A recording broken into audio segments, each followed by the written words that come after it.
point theatre and culture stalwarts as we celebrate the amazing legacy of this legendary storyteller, author, advocate, and champion of the Jamaican language and Jamaican culture. Let's meet on the PBCJ YouTube channel and on our other social media platforms. Trust me, the rhythm sweet. We want a piece for Jamaica.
Good morning and welcome to the Louise Bennett Symposium being held at the University of the West Indies, Mona, in Neville Hall. And this morning we are delighted and happy to have students with us who will be talking about Miss Lou and sharing what information they know. I am Professor Opal Palmer Adisa, and this symposium has been directed by myself and Dr. Deborah Hicklin, who will come in a minute and introduce. And we want to thank all of the people who have been involved in making this happen. And I want to start off by introducing two very important persons before Dr. Hicklin comes and do the official welcome. So we have Miss Miss Lou Hernandez from Canada.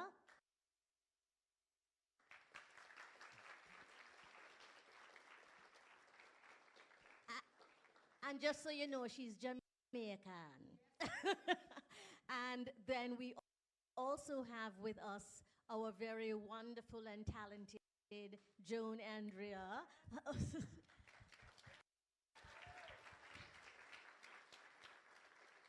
And allow me now to introduce Dr. Deborah Hicklin, who will do the official welcoming.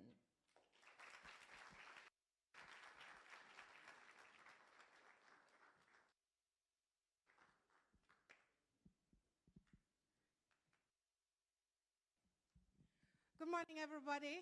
I think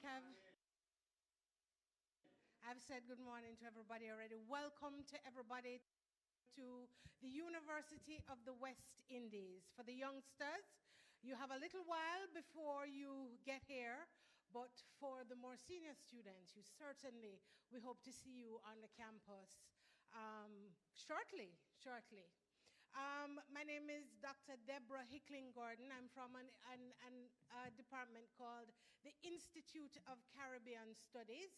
And as I said to you earlier, it's the absolutely coolest department on campus. And that's because we are the people who are involved in the promotion and promulgation of culture on the campus. We work with a number of different, we understand her work to be something that we see on stage, and poems that we laugh at, and things that entertain us. We want us to leave today with a clear understanding that Miss Lou was a serious woman, and she was serious about the things that the information, the themes, the issues that she included in her poems and poetry. But beyond that, what I want you all to leave with is an understanding that within all of her work, her dramatic work, her poetic work, all of the work that she's done are messages for you in the 21st century. Why do I say that? Usually when we come to individuals, I've been lecturing at the university for many years, and every year the students come and they are younger and younger and younger. And they say, these things don't have nothing to do with we. Miss Lou was from the 20th century. We born in the 21st century, right? We don't even have any context of what the 20th century meant, right? So what I want us to come away with and I want us to think about is what makes it relevant. What is it in Miss Lou's work? The things she said, the things she's done, the things she's shared, the things she's recorded, and all that you will see and hear. What about it is relevant to me? What is a message I am going to take home that is going to help me make a special decision for my life? So that's what I'm going to leave with you today. I would like to ensure that at the end of the day that we have people who are interested in the Department of Literatures and English, Department of History, and of course the coolest department on campus, the Institute of Caribbean Studies, with our 3 programs: entertainment, media, and culture management, cultural and creative industries development, and music and performance studies. See me in the corridors if you want more information. I welcome you all, and I'm so very pleased that you could be here. Dr. Deborah Hicklin-Gordon. Yes, and of course, gender studies is eminent, so all of that. So now I'm going to have a student from each of the schools introduce themselves, and I'm going to start this way. So good morning, everyone. My name is Kawan Senior. I am a student of Caribbean history, and I attend the Jamaica College, Fervet.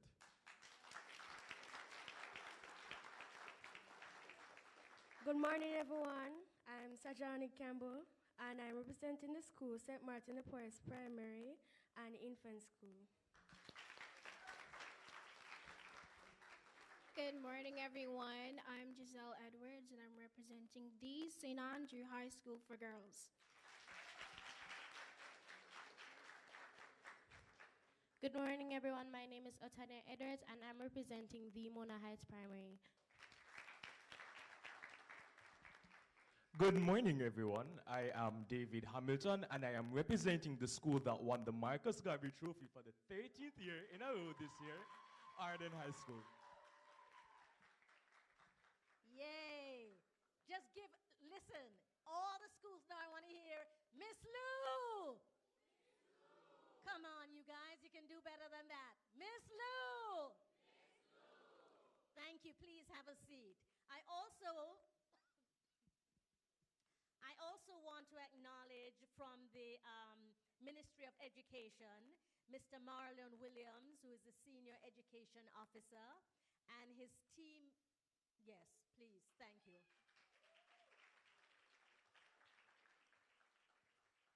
And his team members, some of whom I think are here or will be here, Miss Jasmine Waite, Mrs. Ramonia Hamilton, and Mr. Elton Johnson, who have worked with us, and we hope we'll be doing more collaboration with the Louise Bennett-Coverley Festival. I am the CEO and originator of that festival. I fervently believe that Miss Lou's contribution, not just to our language, but to almost every aspect of our culture, should be remembered and should be preserved. And that's why you are here, because soon myself and Dr. Hicklin, we will be gone, and you are going to be the designers, the architects of Jamaican culture, and we'll have to determine what aspect of Jamaican culture should be promoted, right? And so we're very happy to welcome you. And I'm going to have my first, we're a little behind, I'm going to have my first two performers from St. Martin. So, who's coming up first? Come on up and stay up here. Good morning, everyone. My name is Isabella Heath, and I will be saying a poem, Social Climbing, by Miss Louise Bennett. Shut up your mouth and tapping eyes. You think you grieve and strong because you never get the chance to join the Just Puss gang? Start jump and kick and ball and go on like change of fly to bite you. You would have done big papi show if them did go invite you. For you got no scissor steel, coat and top hat for wear. And the waistcoat grandpa daddy left nyami up and tear. Most ever, could your head top out shape like big seed pear? What you think you would have favor in a them the kind of gear?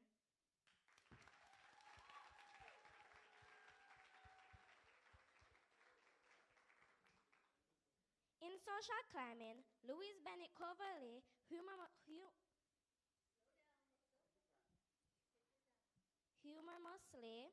critiques the pretensions of individuals who aspire to ascend the social ladder, often by mimicking behaviors of higher social classes or abandoning their cultural heritage.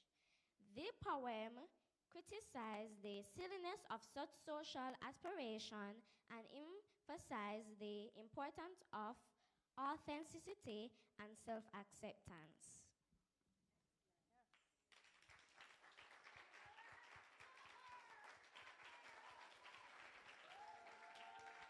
Wonderful, wonderful. Okay, we have another student from St. Martin. Good morning again, everyone. As I said, I'm Sajani Campbell, representing the St. Martin the Forest Primary. I'm going to be saying the poem from Miss Lou, Naluka Twang by Miss Louise Bennett. Me glad to see you come back, boy, but Lord, you let me down. Me share my so till all my proudness drop a ground. You mean to go to America and spend 6 whole months there and come back not a piece better than how you did go where? Boy, you're not shame. It's so you come after your thanks along. Not even look a language, boy. Not even look a twang. And your sister work on go 1 week with American. She talks so nice that we're for the Jews to understand. Boy, you could improve yourself. And I get so much pay. You spend 6 months of foreign and come back ugly same way.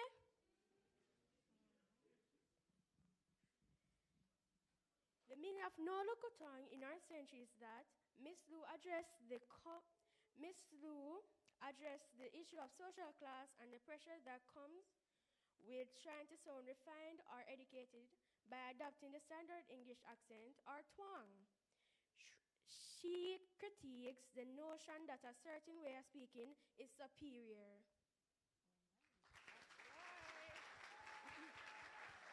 Excellent. Give them a hand. So those two poems are really important and are still very much relevant today because I think, unfortunately, a lot of Jamaicans, or maybe not a lot, still believe what is foreign, whether it's American or England or Canadian, is superior to us, not just the way we talk, but also our food, our dress. And we don't understand how we lick lang with talawa. When you think about Jamaica, right, that is represented as a dot on the map, and the international global impact we have. Wherever I go, and I've traveled a lot, and I say I'm Jamaican, they know. And it is a freedom. It is a passport to being accepted and to be celebrated. So big up on yourself. Being Jamaica is a wonderful thing. All right, I think I have one person. Come on up. Who's representing that primary school? Come on up and say your name, please. Give her a hand.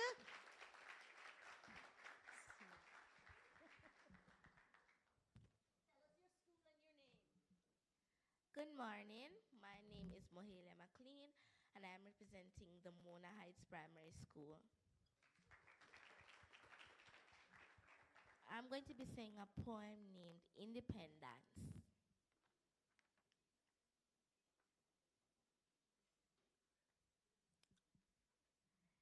Independence with a vengeance. Independence with a vengeance. Independence raising Cain. Jamaica start to grow bread. You don't need it? All right. Just for this part. Okay. All right, so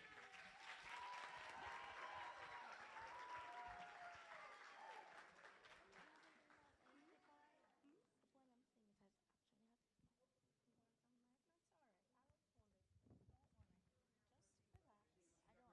moment. So while she takes a moment, you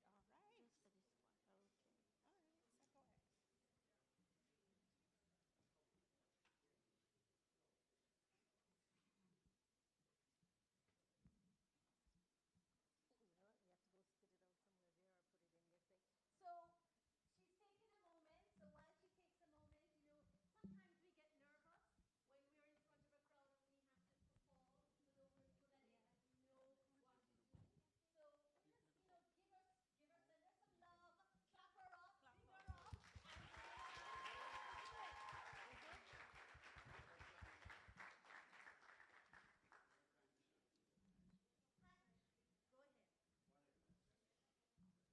Independence by Louise Bennett-Coverley. Independence with a vengeance. Independence raising Cain. Jamaica start to grow beer now. Hey, hey. I hope a chin can stand the strain. When dog maga, him head big. And when puss hungry, him nose clean. But every puss and dog no know what independence mean. Matty say it mean no feisty. Stand up pound with dignity. And we don't allow nobody to take liberty with we. Independence is with nature. Born and bred in all we do. And she glad to see that government turn independent too. She hope them caution warm up to stop draw Jamaica small. For that little speck can't show with independentness at all. More sim ever who must tell map that we don't like position. Please kindly take we out at sea and draw we in at the ocean. Water crosses, independence would have never have a chance. With so much boogie yaga, they expose them ignorance. Dog wagging tail to suit him size and match him stamina. Jamaican people need an independence formula. No easy come by freeness things. No flavor, some privation. Not much of this, and less of that, and plenty stir duration. Independence with a vengeance. Wonder how we going to cope. Jamaica start smoke pipe now. Hey hey. I hope I have enough jackass rope.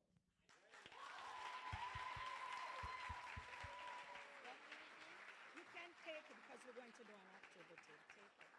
Take it. No. Take it with you. Say something about the poem? Okay. Thank you. Wonderful, wonderful, wonderful. So we have a few more students who have just arrived, and some are coming in. And in fact, I hope they're ready to perform because they're supposed to be the next group from the Louise Bennett Primary School. Okay, so while they sit down, I have 3 questions. This is just for the primary school students. Where is Miss Palmer? So this is just for primary school students. High school students, you will have your 3 questions, and we will give out 3 prizes later.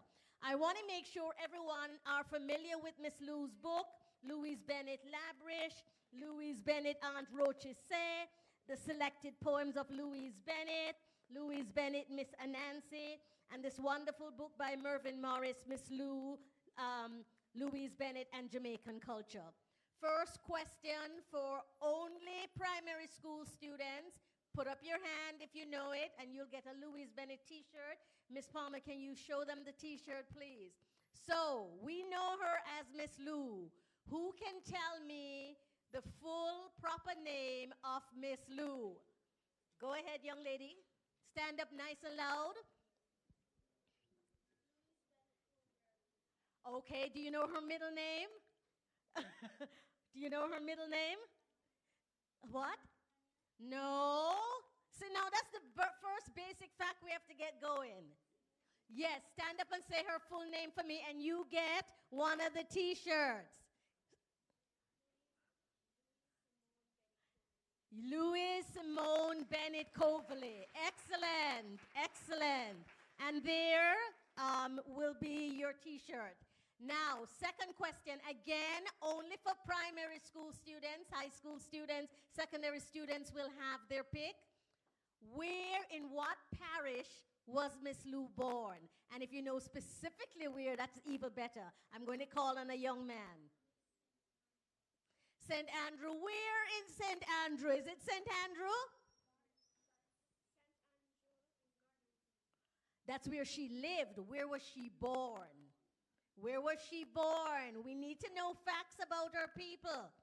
Where was she born? Anyone? Any of my primary school students? Yes? Who wants to tell me? You get a t-shirt, a Louise Bennett t-shirt. Okay, yes? Yeah, she was born in Kingston on North Street, okay? So we know that her name was Louise Simone Bennett. Before she married, she became Coverley, and she was born downtown Kingston on North Street. We'll give you a t-shirt. Okay, now, we know that when everybody has a mother and a father, right? So, again, this is just for my primary school students. What did Miss Lou's mother or father, what was their work? What was their profession? Anybody knows anything about Miss Lou? What was her profession? You won something already, so you are not eligible anymore. Yes.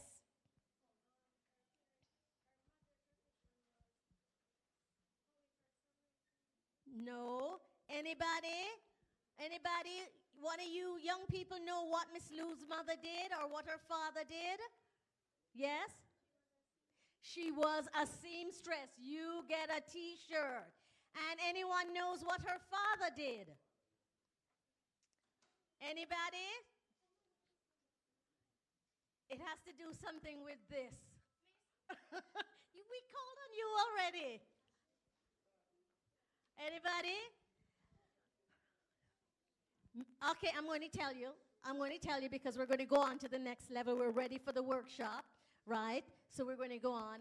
Her father was a baker, and he had a bakery in Spanish Town. Used to make breads and things like that.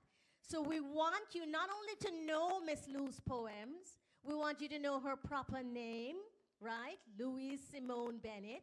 We want you to know that at Coverley. We want you to know that she was born in North Street in Kingston, Jamaica.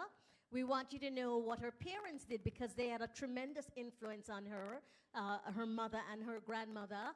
And her mother was a dressmaker or a seamstress, and her father was a baker. My primary school students, they're going to get harder questions, and they too will have an opportunity to win a t-shirt. So now I'm going to, okay, I just want to make sure those of you who just came in from Louise Bennett-Coverley Primary School, are you ready to perform? All right, come on up, please. And I want you to come right up here and say your name and the school you're representing. Let's go, because we have to go turn over to the workshop. Are you all doing it a group performance? All right, excellent. So the person in the middle, two of you ladies come over here, and then two of you, yes, whatever. Whatever works. My name is Zally Mackenzie, and I'm from Louise Bennett-Coverley. My name is Naomi Knight, and I'm from Louise Bennett-Coverley. My name is Akilia Cousins, and I'm from Louise Bennett-Coverley. My name is Amari Holden, and I'm from Louise Bennett-Coverley Primary. My name is Rajani. I'm from Louise Bennett-Coverley. All right, look, people, that's up to me. The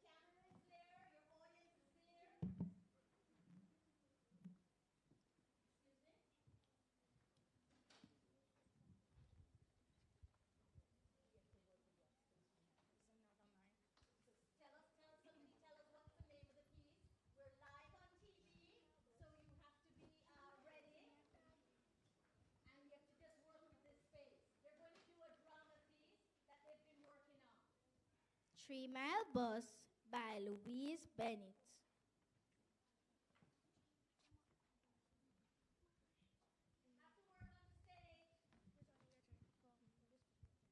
Our doctor them no know say we have a touch earth early. Mama call him there. Yo, where they? Yo, me a come. Come in, man. Crossroad town. One already 200. Crossroad town. Mommy, you come? When you ask me, say boy, not towards the bus you see me a go. Hey, man, you have brought me back, you know. Me is a all woman fear, you know. You see why I mean I like take them all brought down bus, yeah? How far bus you call all? You're lucky. Crossroad town. One already 200. Crossroad town. Nice lady, you come? Sit down in the bus now.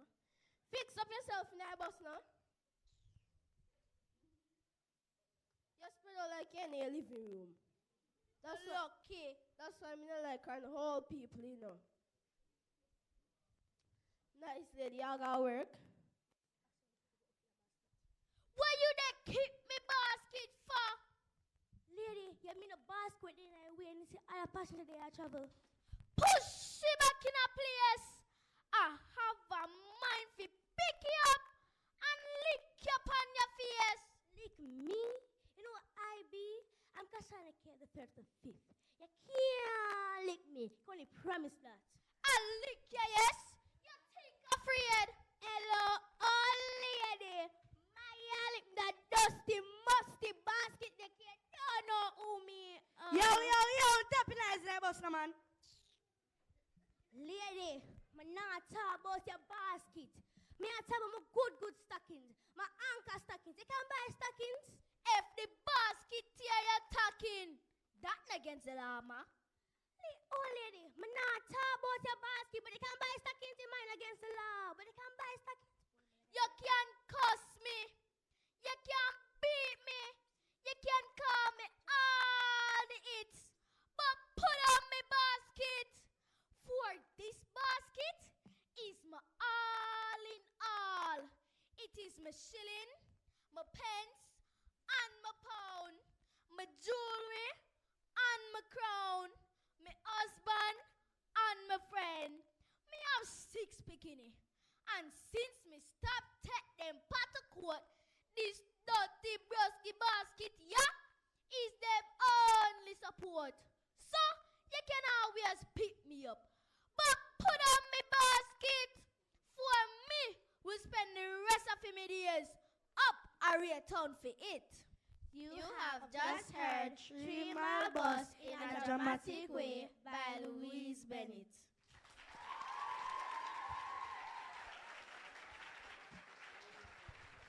Awesome. So right now, listen, I love this. You know, I am a Miss Lou fan, and when I was a little girl, my mother would listen to Miss Lou on the radio, and that's how I first became familiar with Miss Lou. And then the amazing Ward Theatre, which is no longer fixed up, that's where they used to have pantomime. And my mother would take us to pantomime. And I had the pleasure of seeing Miss Lou and Masran doing pantomime. And I'm telling you, the ancestral spirit of Miss Lou is here. And she's thanking you all for making her work live. Thank you. Now, they were supposed to give me some cheers up here because we're doing a quick, short debate, first with the primary school students. So the 2 students from each primary school. What school are you guys from? Right, you are later, after the workshop. So I want the 2 students from each school, primary school, who are going to be saying some things about Miss Lou, a little debate, to come on up here, please.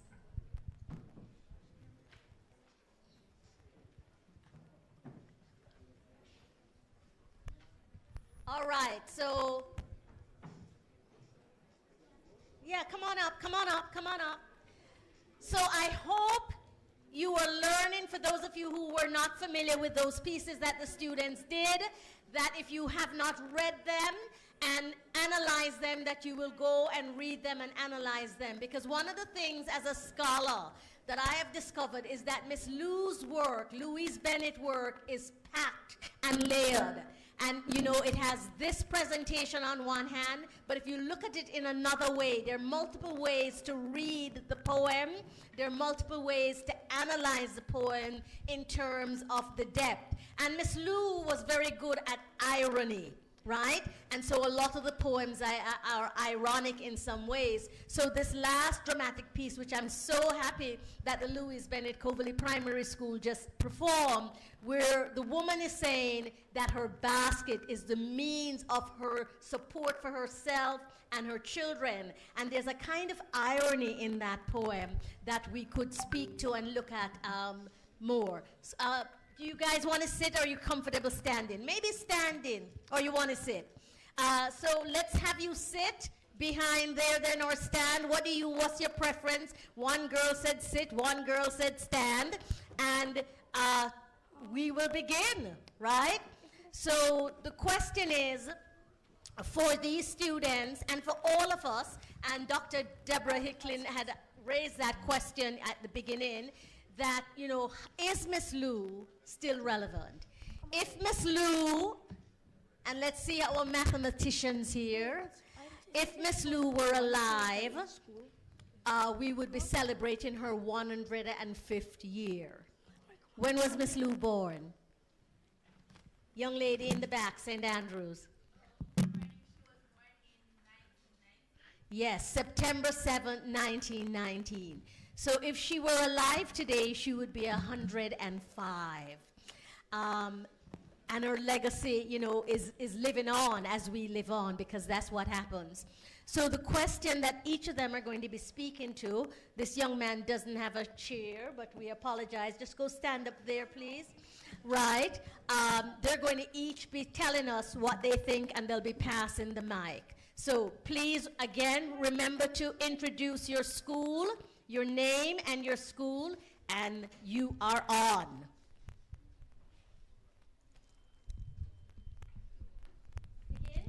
My name is Zalia Mackenzie from Louise Bennett-Coverley Primary.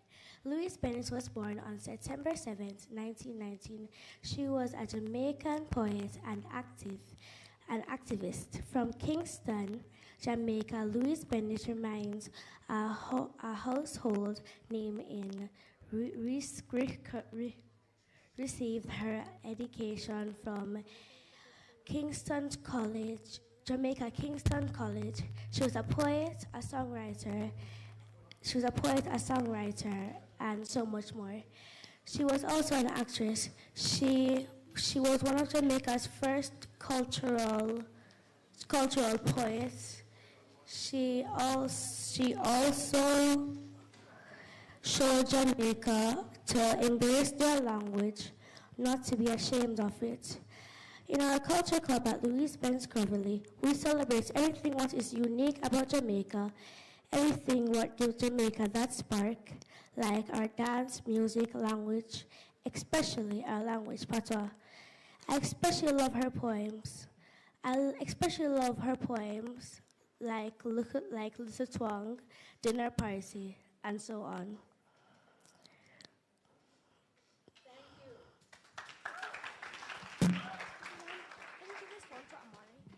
Go ahead, next. Hi, I'm Sajani Campbell, representing the School of St. Martin de Porres Primary School, where Miss Lou also went. Also, all-age school, which is now known as Louise Bennett-Coverley Primary School. Today, the poem resonates in discussions about language and the identity, particularly in a Jamaican context. It highlights ongoing tensions regarding language between Jamaican patois and Standard English, and encourages national pride. This is significant in Jamaican society, where there is often a struggle between cultural authenticity and globalized standards. The poem advocates for embracing one's roots and celebrating local language as an important aspect of identity.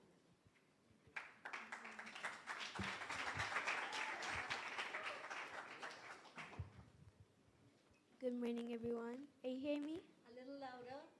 Good morning, everyone. Can you hear me? All right, so my name is Paris Williams from Warner Heights Primary School, and Louise Bennett has made such a big impact on Jamaica as a poet, songwriter, and etc.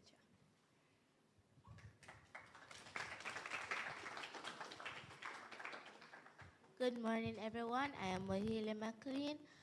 I'm representing Mona Heights Primary School. Louise Bennett was born September 7, 1999, and she has brings so many joy to so many people. And up to this day, we still show our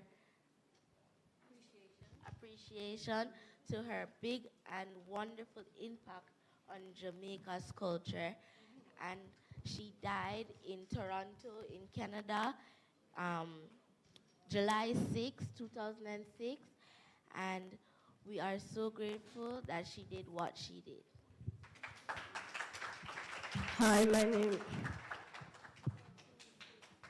name is Amari Holding, and I'm from the Louise Bennett-Coverley Primary. So, Louise Bennett was born on September 7, 1919. She was a Jamaica poet and active from Kingston, Jamaica. Louise Bennett remains a household name in Jamaica, a living legend, and a culture icon. She received her education from the Calabar Elementary School, St. Simon's College, Excelsior College, Friends College, Highgate. Can you say what you like about Miss Lou? I'm putting you on the spot, but I know that you can just say that, all right? No? Yes. He's nervous. Give them a hand.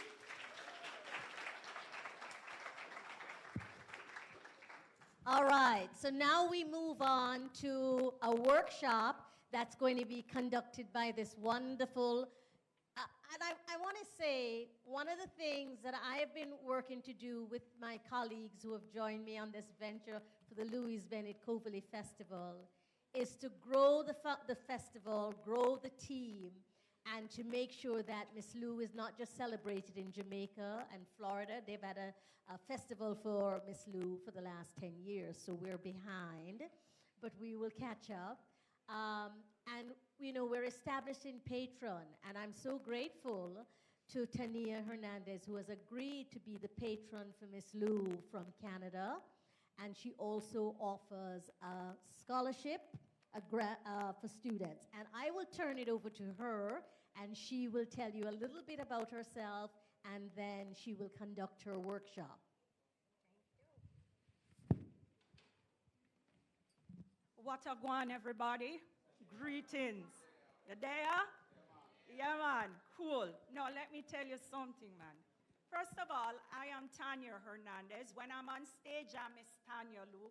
I've done the nice bandana dress to go around the world internationally to tell people about our wonderful culture and to see what we made of, because we're little but we're taller. Not true? Yeah. Yes. So you, students, you are the present hope and future leaders. You are the present change makers and the future champions who are going to come out with all your various talents, whether it's art, science, okay? You're going to come out and you are going to make waves in society to make it a better place. Me, Tanya, me did grow up on Cassia Park Road in Kingston, went to New Providence Primary School, and Miss Andrea Hutchinson, one of my schoolmates, them that, right? And me go Providence, and then me pass my exam, and me go Holy Childhood. And believe me, I study hard, study really hard. And then I come to UWI. Yeah, man, come to you and did a degree in language, literature, and social sciences. Wasn't sure what I wanted to do. And then I ended up doing a professional diploma in ACII, Big Word, for some insurance degree. And then I did do a marketing diploma. And then when I had my children, I'm married for 37 years, had my children, and one child learned differently. And I decided to go into special education. But while I was doing special education, I remember my roots. And my roots was when I used to be on Ring Ding, and Miss Sue would come out and say, Ring Ding! And what the children would say, Ring Ding! You want to say it? I would say, Ring Ding! You say? Ring Ding! Yes, and then she go, concert time. And then she would sing, there's a concert here for you and me. There's a concert here today. Today is a concert, a celebration of Miss Lou. But more than a celebration, let me explain something to you. You see, when Miss Lou say clap yourself is a celebration of self, but clap yourself also is saying to us, while you are feeling good about yourself, you are to be a people who know your history, your culture, and your origin. Remember what our hero, remember Marcus Garvey? Yeah, man. He said people without their past, knowledge of their past, history, culture, and origin are what? Like people without? See that now? The visionaries of tomorrow saying that. So Miss Lou, sometime you hear say she's queen of comedy, and then you hear queen mother of Jamaican culture. Miss Lou will take Kinteed, Kiba Heartburn, and we will laugh because some of the things in our history wasn't so good. But Miss Lou present it in our works. So because not every Kinteed you're going to laugh about. You're going to say, all right, this part of our history, we have to learn from it. She was part of the national movement to ensure that we emancipate, one big word for free with mind, from things that are negative. Part of that national development for community togetherness. Ring Ding was a time where people come together. In the past, you had Dinky Mini, all the night, all the celebration. We dance, we sing, everything. Miss Lou transformed us through the power of her words. So I want you to know, it's not only that we must know our culture, but we must live it. Miss Lou was like a track and field athlete. You know why? Because she take our culture from the past, song, stories, riddles, everything, and then she pass it on with a baton to us so we can continue the relay like Usain Bolt, right? And we continue to pass on. Because let me tell you, when somebody asks you about our culture, it's not all about song and dance. Every piece of writing Miss Lou do, whether it's poetry or she did songs or dance or riddles, it come from African retention, a big word from our forefathers back in Africa. She went in all 14 parishes, man, and she experienced the ways of our ancestors. So, you might look for me, but me find out some me have Nigerian, Ghanaian.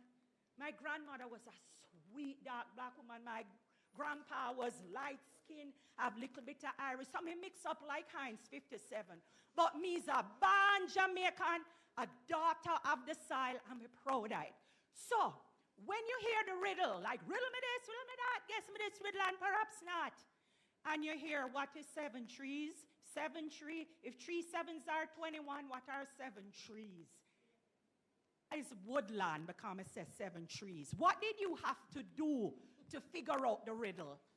What you had to do? Yes. So our forefathers, our African ancestors, right? And we also have European ancestors and Asian as well, but mostly we're talking today about the African ancestor because that's where mainly we got a lot of our ways of life. What they did was to teach us critical thinking. So nobody not turn we no fool. Because in the past, people used to try and marginalize us. Marginalize with language, the way they hear look. Me glad part of my hair straight and part of curly and whatever. I just love it. Because it's me, Miss Lou teach we. She is one of the greatest national advocate we have, if not the greatest advocate to teach us how to love ourselves. But she teach us to think. Make sure we are thinking, critical thinkers. Make sure when you look at each other, first of all, I want you to clap yourself, then look at somebody and clap them. Look at somebody now and clap them.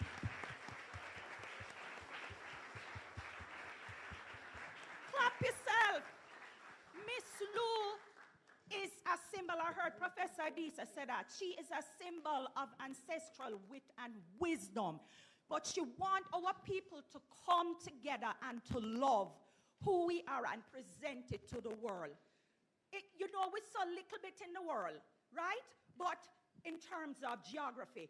But we're big about you in everything, and you know that, right? So Miss Lou wants you to hold up yourself, right?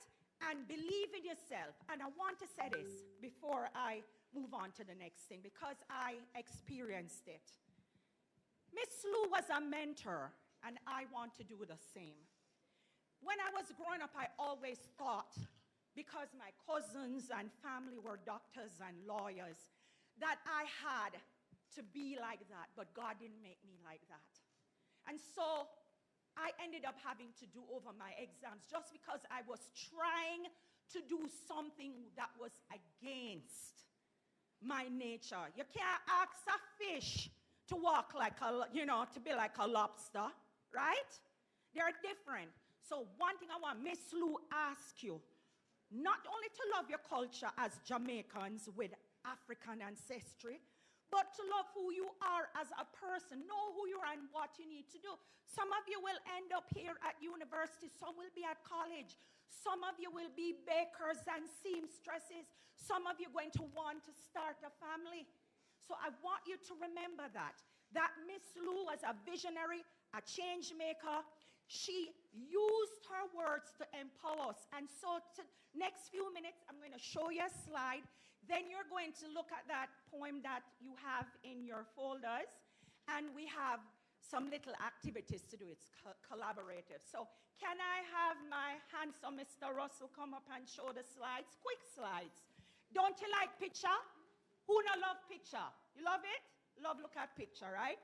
So let me see if you know about any of this, and then I will tell you something about some of the pictures.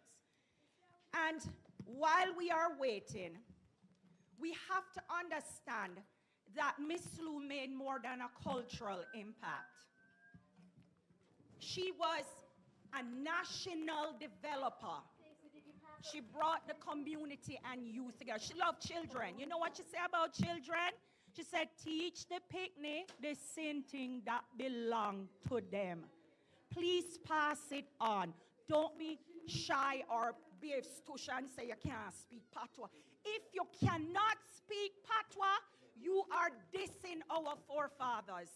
They used patois to pop the colonialists so that we all could be free. So make we clap our ancestor right now. Wanna clap them? Yes. So the first, well, he's not here right now. So while we're waiting, to look at it, can we open our files? Yes, open the folder. I hope each of you have one. If not, you share. Now, we talk about being empowered. Now, I gave you at the back of Independence, if you look at that sheet with Independence at the back, you see an acrostic poem.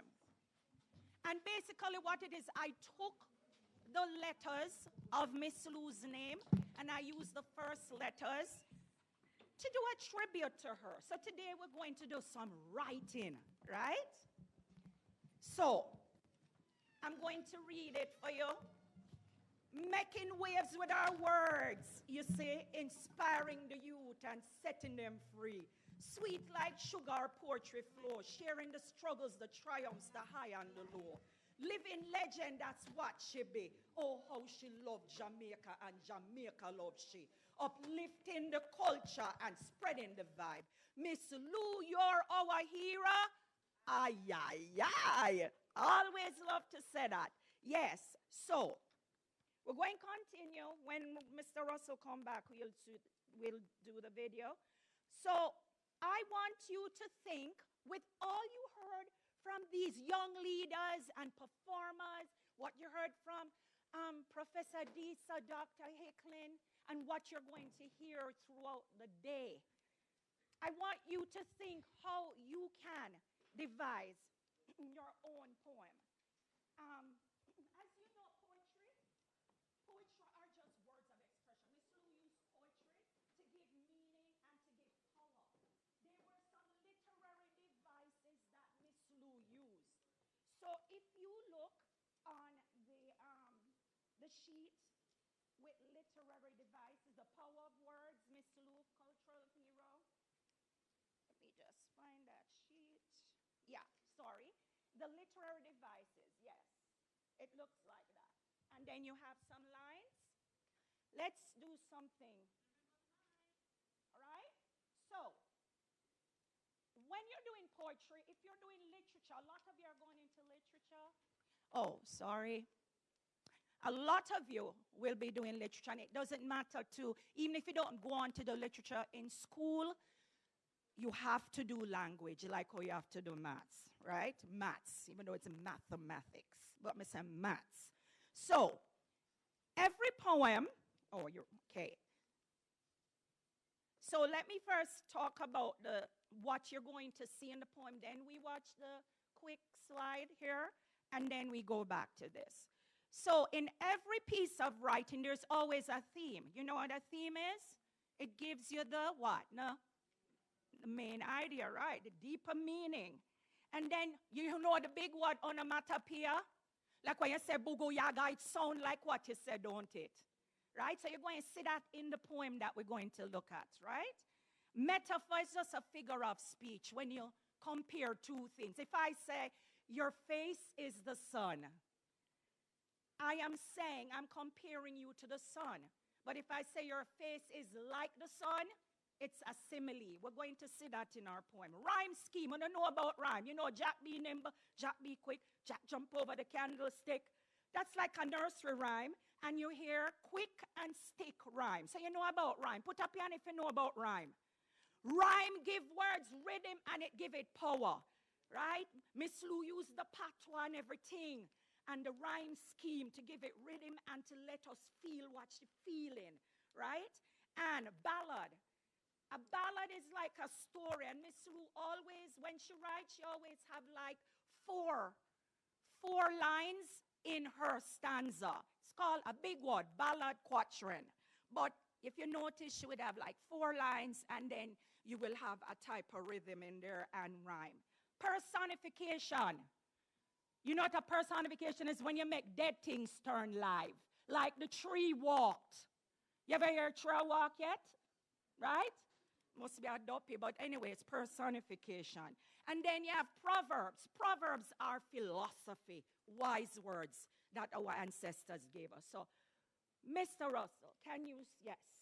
There is the first of all, clap Mr. Russell for doing the slide. Thank you. Thank you. So a big word, embracing the legacy. We just hold on upon what she leave us, right? We're going to be those track and field athletes where we embrace, we hold on to a culture, all right? And through reading her work in Independence, you heard a lovely rendition of Independence by, yes, young lady, you did a good job.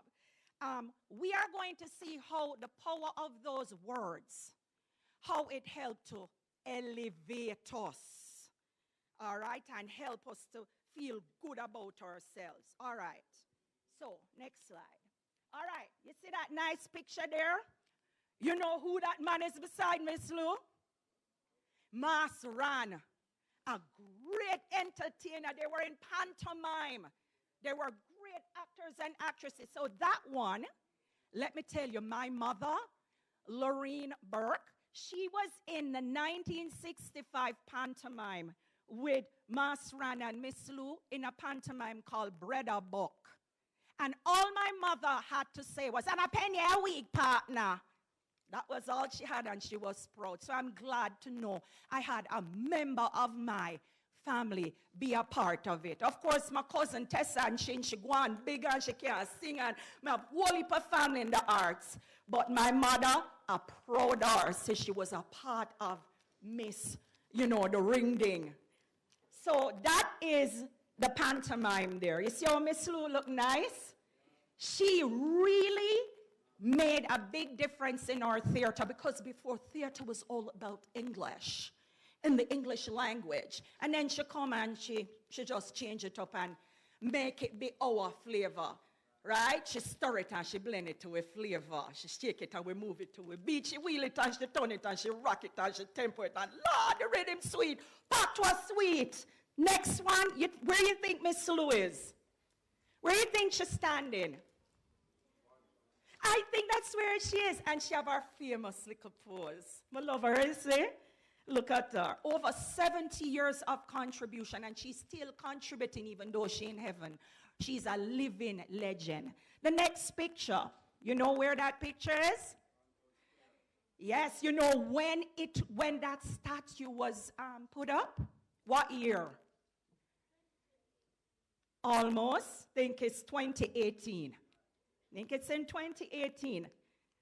But you're close. I have it as 2018. I'll check it. But 2018, Basil Watson, he was the sculptor that put it up. And I had the honor of performing right next to that statue 2 years ago at the Louise Bennett Festival. Okay, so as you can see, bridging gap between tradition and modernity is just a big way of saying she took the past and brought it into the present. Like our poem, Dirty Tough and Independence. You can read that poem in the 1960s and read it now, and it talk about the hard life. It talk about the challenges of independence. All right? So she makes sure that whatever writing she gave us, we can use it in the present so we can be our best self. Next one. All right. This is about the power of language. Here's a nice artwork of smiling, beautiful people. Now, language is a tool for identity and expression. Now, yeah, it might not look like real people, but you have to understand when artists create their artistic expression, they do it differently. I love that because it shows joy. Just look. Look at the beauty of the lips, the teeth, just the joy. Do you see that joy coming out? Please be people of joy. No matter what problem, be people of joy. All right? Yes. So, sometimes, you have to, when trouble take man, what happened? Picnic short fit him. We have to still do that, and we have to smile. Because our African forefathers, Miss Lou, tell us in all our writing, them they strong, and them they powerful, and nothing couldn't get them down. Right? Next one, please. Okay, where you think that picture was? From Ring Ding. Yeah, man. I was a part of Ring Ding between 1968 and 1980. Everybody loved Ring Ding. They used to go Jamaica Broadcasting Corporation for this. And Miss Lou would have people do dance, folk dance, songs, and riddles, and she'd tell her Nancy stories, all with what? The reason why she do it, you think it was only for fun and games? No. What do you think she did it for? Somebody tell me why she did it. Pass on the culture, right? And also to let them feel good, to be empowered that them have something in them language them can talk about, right? And to feel proud of their African ancestors and where they came from. That's just another picture with Miss Lou and some children. She wanted to make sure she always addressed the issue of race class. Please do not look at your friends and look on the color and judge. Judge by the content of their character. You see me? All right. She loved children, and you had different shades. But we are in the same boat together. Let's move on. Legacy in literature. Of course, we all know Miss Lou took an oral culture that our forefathers just used to speak, and she put it in books. You see all the books? The one book I didn't see up there was Jamaica Labrish. I love this one, I see. It's there? I see Miss Lou and Nancy Auntie Roche says selected poems. Oh, this is the older version. See, me learn something. Me think mine was the oldest, but this is the oldest. There you go. That's another thing. Miss Lou wants us to open our mind. We don't know everything. Even though me owl, I'm not owl, I am learning every day something. So open your mind to things and learn and study. Okay, let's move on. And of course, you know, people in universities are studying patois. Musicians, remember Soja? Soja in the US, who are not even Jamaicans, use our patois and win Grammy Award.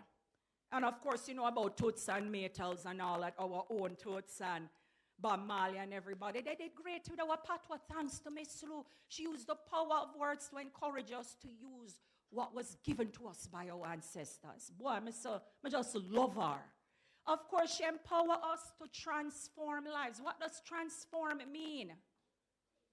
Change. Change the way we see things. Change the way we live if it's not positive. That's what she did. Her legacy continues to empower new generation. That's you, to share their stories and celebrate them culture. I think that's going to be the end of that one. Can move on. Conclusion. Miss Lou left us this legacy, all right? She wanted us. Transformative words are just words that change us from the inside out. We can put on all the nice clothes and everything, but it's the inside that must be really good. So please, I'm encouraging you to read about your culture. There are so many visionaries you can read about. Miss Lou, yeah, Professor Mervyn Morris. I have a book that's coming out in next week called I, Miss Lou, Voice of the Jamaican People.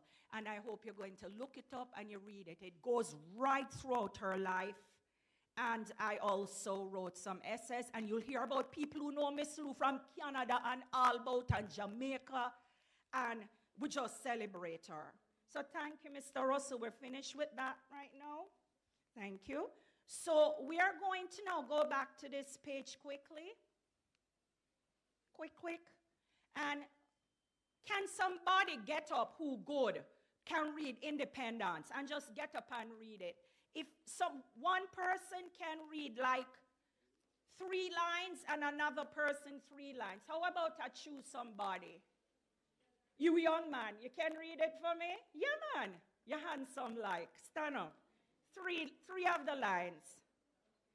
And then let me get that young lady at the top. You think you can read 3? Yeah. Who can read? Who can read for me? I need one person. I give it to you. We have it. We give you. Come down. Quick. And one person from over here can read the rest. Who want to read it? You? All right, come. Quickly. And then we are going to write our own poems. And then we're done.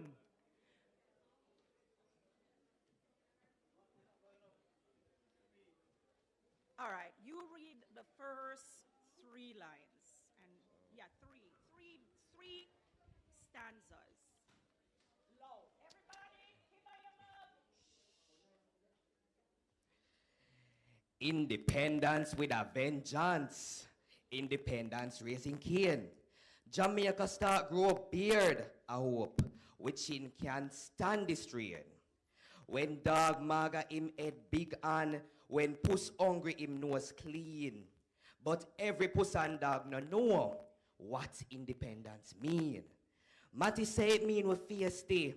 Stand up and with dignity. And we don't allow nobody to take liberty with we. Independence is with nature. Born and bred in all we do. And she glad to see that government turn independent too. She hope them caution read this for.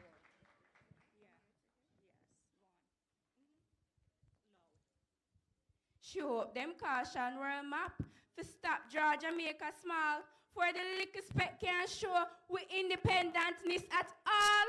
More somewhere, we must tell map that we don't like we position. Please kindly take we out to sea and draw we in the ocean. What a crosses! Independence will never have a chance. While so much bagayaga that expose them ignorance. Dog wag him tail for suit him size and match him stamina. Jamaica people need an independence formula.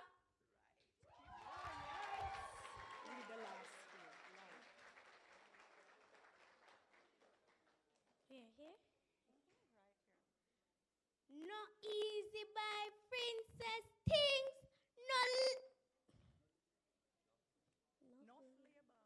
No flavor, some privation. Not much of this and less of that. And plenty. Studyration. Independence with a vengeance. Wonder how we gone to cop. Jamaica start smoke pipe. I hope we got enough jacks. Ay, ay, ay. Clap them. Clap them. Good. Thank you. Clap them. All right. So quickly, I don't know if you have pencils, but remember when we talked about the theme and we talked about onomatopoeia? Can somebody tell me what are the themes of the poem? Anybody? One person just get up and tell me one of the themes. What is the poem? Yes. Yeah. Somebody just, you want to tell me? Yes. Tell them. It's about Jamaica gaining their independence. That's right. Good. And the struggles that they went through. Yes. So, anything you read, you're going to have to know the theme of what you read in order to know the main idea. So it's about national pride, celebrating Jamaica independence from colonial rule. Did they feel proud? Did Miss Lou feel proud? Yeah, she felt proud, but there were struggles, right? And there were difficulties and there were challenges. So when you go back to school, you and your teachers can do further work on it. But I'm just going through this because I want you to write a quick poem about Miss Lou. All right. How about Jamaica Start Grow Beard? What is that? Is that a ballad or is that personification? Very good. And I say, and I see it's personification. Because Jamaica is like a person growing beard. Didn't that give power to the words? Than just saying Jamaica is trying to grow up. Don't it just sound better? Jamaica start grow beard, yeah man. When dog mag I'm head big and when puss hungry him nose clean. Is that imagery or is that Proverbs? Who said Proverbs? Yes. It's a saying. When dog maga him head big and when puss hungry him nose clean. All right. Independence with a vengeance. Independence is with nature. And I gave you a hint. Independence is compared to a dance. A dance is a way of achieving the goal of being independent, like a journey. So independence is a dance. Is that a simile or metaphor? Yes, because we're saying independence is a dance, not like a dance. Very good on a bright man. And Bogo Yaga, what does that one? Walk, clap on yourself. On a bright, sir. Me never have to come here. But wait. Not easy come by freeness things, no labor, some privation, not much of this and less of that, and plenty studyration. Which words rhyme? Which words rhyme in that? Give me the 2 words that rhyme at the end. And studyration, good. And those of you going to go into English more and language, it has a A, B, C, B rhythm. The second and the fourth line, they rhyme. And it give it rhythm. So boy, on a bright side. So the last thing I'd like you to do, you see how I showed you that acrostic poem with Miss Lou? You have on your page behind, is it... Look for where you have at the back of your page to write a poem. I'm going to give you like 3 minutes. A quick thing. You don't have to do an acrostic poem, but I want it in dialect. Me no want no English language. All right? So you have the acrostic poem to help you, and you can just make up your own dialect poem using any kind of rhyme scheme. And it doesn't even have to be rhyme. 3 minutes. You have a question? Yes, listen, people. You're writing your own poems. And here is the caveat. Dr. Hicklin and I are going to be doing a collection from the symposium. And we are going to select some of the poems to be published in the journal. So each of you will have the opportunity to send us your poems, and when Dr. Hicklin and I put the anthology together in the journal, we're going to do a special journal for Miss Lou. We will include some of these poems. And it doesn't matter what you are intending to be, creative writing has been studied and shown to be one of the best forms of self-introspection, self-analysis, and expression. So, write your poems. I know not all of you got folders, but if you have paper, write your poems, and we will send to the school where to send the poems, okay? And perhaps there'll be time for maybe 1 or 2 before we close. Yes, thank you, Professor. Yes, and all you can do, you know, you can do 4 to 8 lines. It doesn't have to be long. Think about what you heard today and think about what your mind is saying and just write it down, even if you don't have it arranged yet. Yes, sir. Huh? I didn't hear that. You need a paper? Oh, you already did it? Come up, come up. Come up, clap him. That was so quick. Wow, Jamaica College? Right on. What's your name, sir? My name is Javier Scott. Nice. Can you read yours? Wow, that was quick. All right. The title of the poem is Expressing Lou. No, I'm saying the poem. Walk on walk, stalk on stalk. Miss Lou was never afraid to talk. She was loud, she was robust, and she were never left in the dust. Walla walla, talla talla, the shyness run off to their mother. The way she talked, the way she moved, was enough to keep up the Jamaican groove. Excellent. So keep that. Make sure, because Professor Disa is going to want it, all right? Nice, man. There you go. Anybody else have any little thing they want to share? Remember, it doesn't have to rhyme. So I can give you some ideas. Think about one word. When you think about that word, you think of Miss Lou.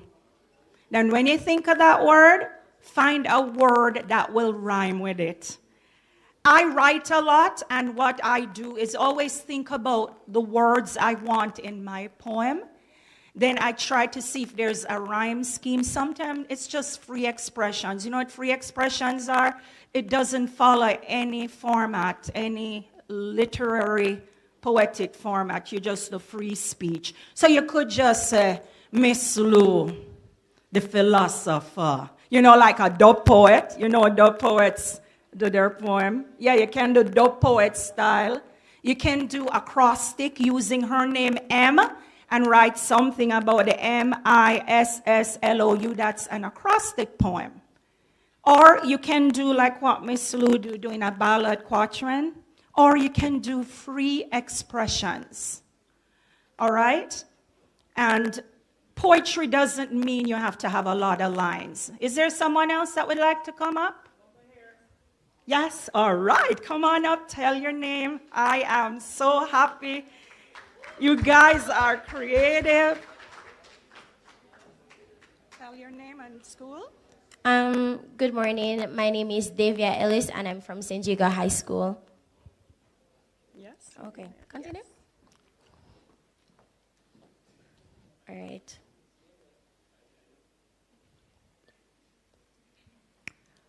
Miss Lou, the world's leading comedian, she accepted the language of our nation. She never knew.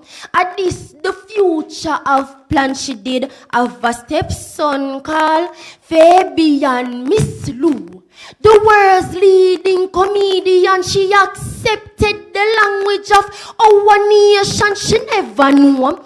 At this, the future of plan, she did have a stepson called Fabian. Scandal, cuss, and Bonanshi. She know the way the people think. She know how them feel. Miss Lou, the whole of our dreams come true. She did go Ebizena primary school. Miss Lou, the world's leading comedian, she accepted the language of our nation. She never knew.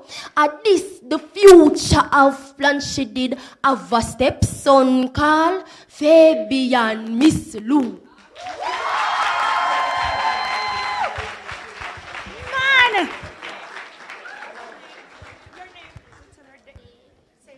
Davia Ellis. Davia Ellis. Davia Ellis and Jago. Listen, we have some, see, present, change maker. You don't have to wait till you get older. This is where it begins. Yeah, man. Anybody else? Come on, somebody else. Even if you don't finish it, come on up and read it. Come on, I know you have it. Yeah, come. Come on, man. You're pretty light. Come on. So we have lots of poets in here. Lots. Some of you are going to write books. It might not be poems, but you might write books. Some of you will write your recipes. All of us are writers in different ways.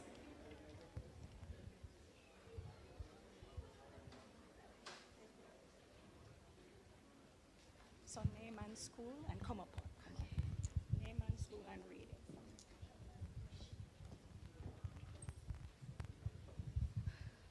Hi, good morning. My name is Carissa Hopwood, and I'm from St. Andrew High School for Girls. The poem is entitled, I'm a Jamaican.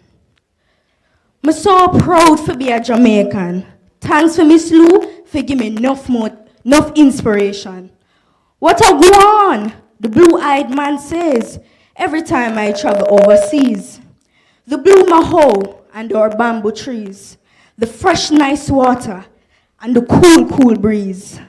Thank God me a Jamaican, and thank God for the Jamaican wannabes.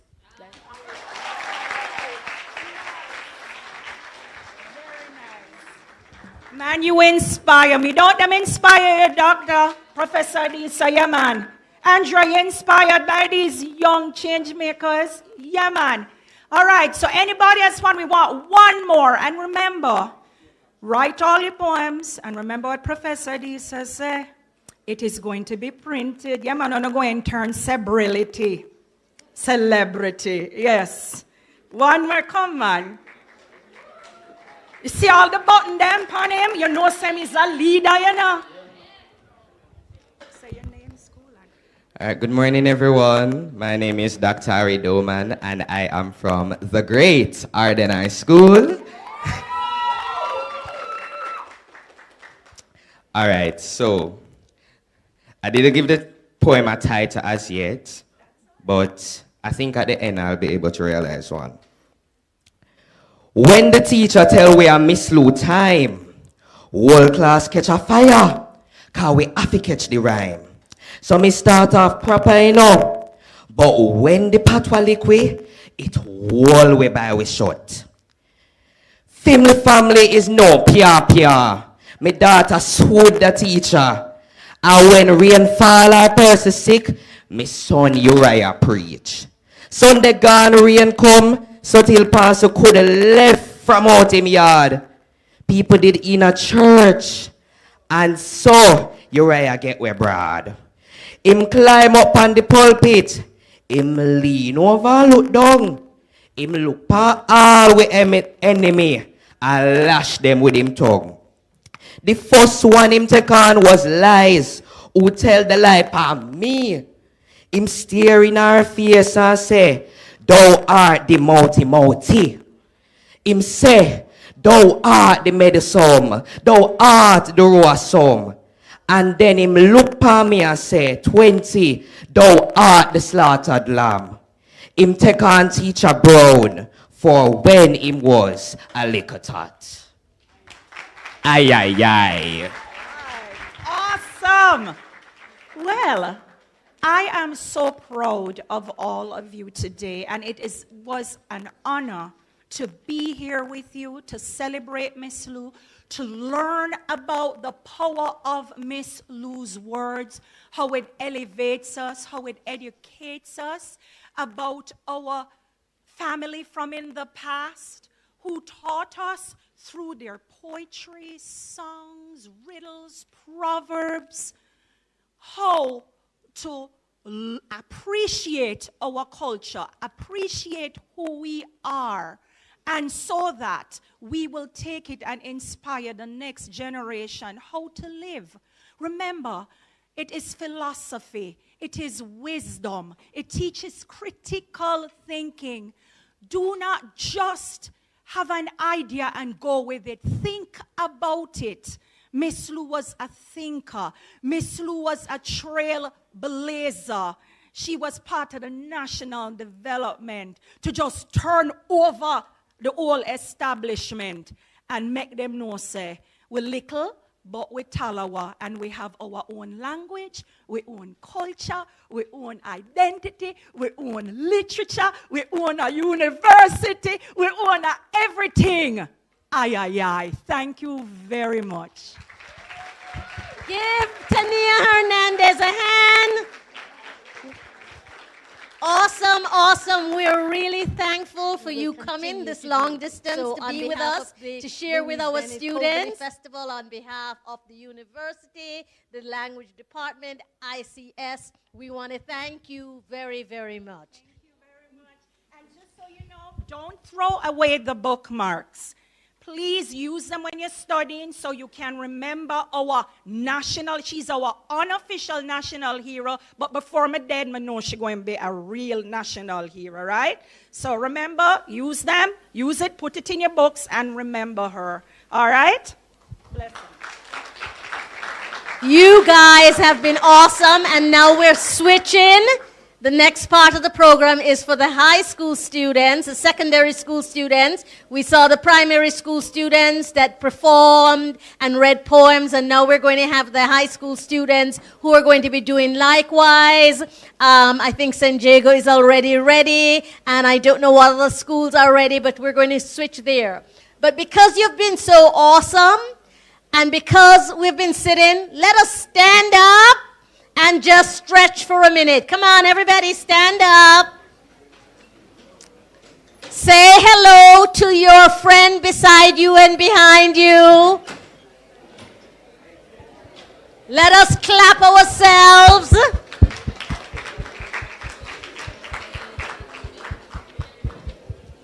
Let us just shake out some of the stiffness in our bodies by moving to the right or to the left. And then I want the schools. Here is what I think I want to do. I know that a lot of the elementary school students have gone out. We're going to have lunch and we want to take pictures. Miss Tania wants to take pictures with all of the schools, and we'll do that just before the lunch break. And I certainly, Dr. Hicklin and I also want to have pictures with the schools, so we're going to do that. All right, so can I have, I know which high schools, I need the high schools that are going to be performing to move on down, right? So I know that at least 2 high schools are here that will be performing, and we will have opportunity for other students who might not have signed up who want to perform. Because this next part is performance and a dialogue again about Miss Lou, and we really want to engage all of you about Miss Lou and how you see her as being part of your future and how her work includes the future. And I think I would be remiss if I didn't say to look at Miss Lou simply as a comic is to really reduce her range, right? And so I have 3 prizes, 3 T-shirts. Where is Miss Palmer? Miss Palmer, I think, is going to be giving out bracelets for everybody. I think we have enough. But I have 3 questions for my secondary school students, and we'll be giving out prizes.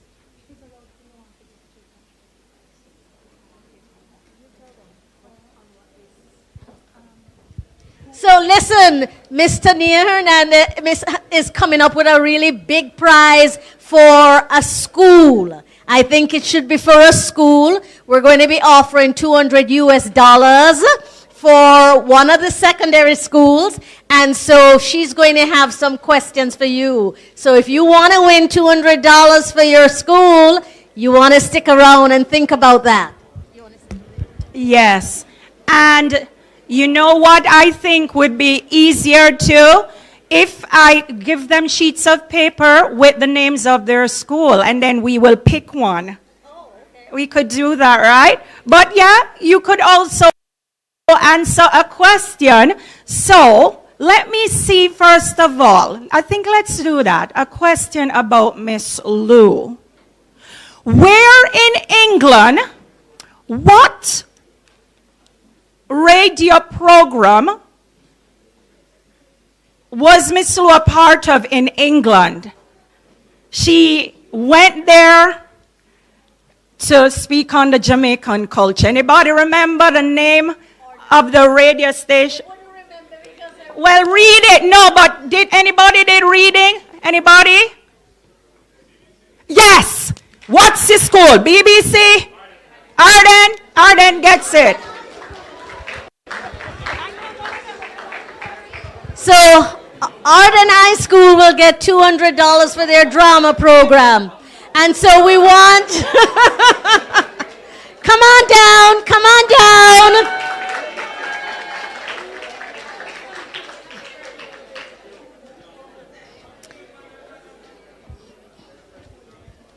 So say your name. All right. My name is Levon Brown. And as has been introduced before, I am from the Great Arden High School. And there is Miss, who is going to be giving that for the school. So you can say something white until she comes on stage. All right. I think I'll just take this time to give a great thanks to the drama team at Arden High School and also the drama director at Arden High School, Ms. Thompson. They have allowed me to be able to come here. And I've been most grateful for the opportunity to be able to come and learn about Miss Lou and all that she would have done for this great nation, Jamaica. Yes. So, well, I am going to say on behalf of the ancestral spirits and Miss Lou, Miss Tanya Lou would like to give you $200 to promote Any arts initiative, anything to do with Miss Lou? Continue. I see you're on the debating society. Yes? Continue to be a luminary and, yeah, Arden or go on, like all the other schools. All right? Bless you. Thanks.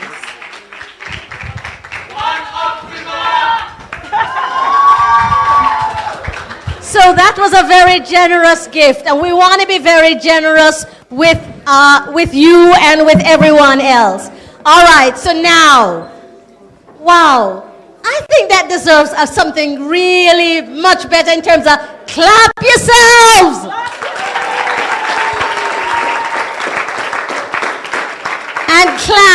And clap really loud, Miss Tania Hernandez.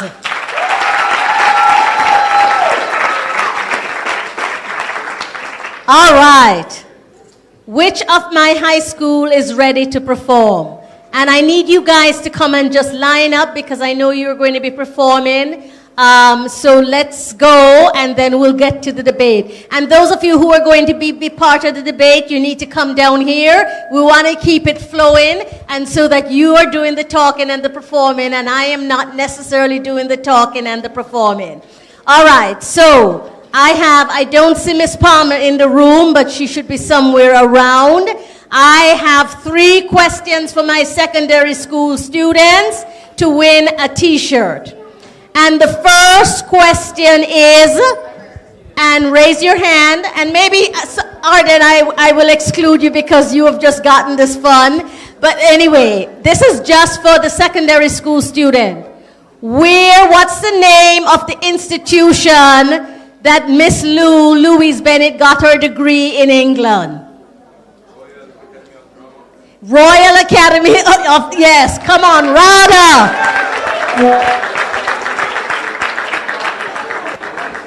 So as I said, it's really important that we know not just Miss Lou's work, but we know about her. And so, Miss Palmer, do you have the t-shirt for this young man? Tell us your name, please. My name is Javier Scott. And you are from? Jamaica, the Jamaica College. Thank you. Thank you. She'll get it to you. Okay, so the other question is, Miss Lou did a lot of work in Jamaica, but she worked at 2 institutions. Do you know the name of one or either of the places where Miss Lou, when she came back from RADA, where she worked? Anybody? In Jamaica? Yes. Yes? Edna wasn't around then, but yes, Miss Lou taught folklore at the University of the West Indies. Come on down, we know you're ready, and you also get a t-shirt. And then one other question, and maybe I'll just reserve it for the other 2 schools that have not yet participated in winning, because we want, you're all winners, and we want everybody to win. And this is a really easy question. Okay, sorry. You say she's finding the right size. My name is Joshua Wilson from Arden High School. And yeah, go up to her.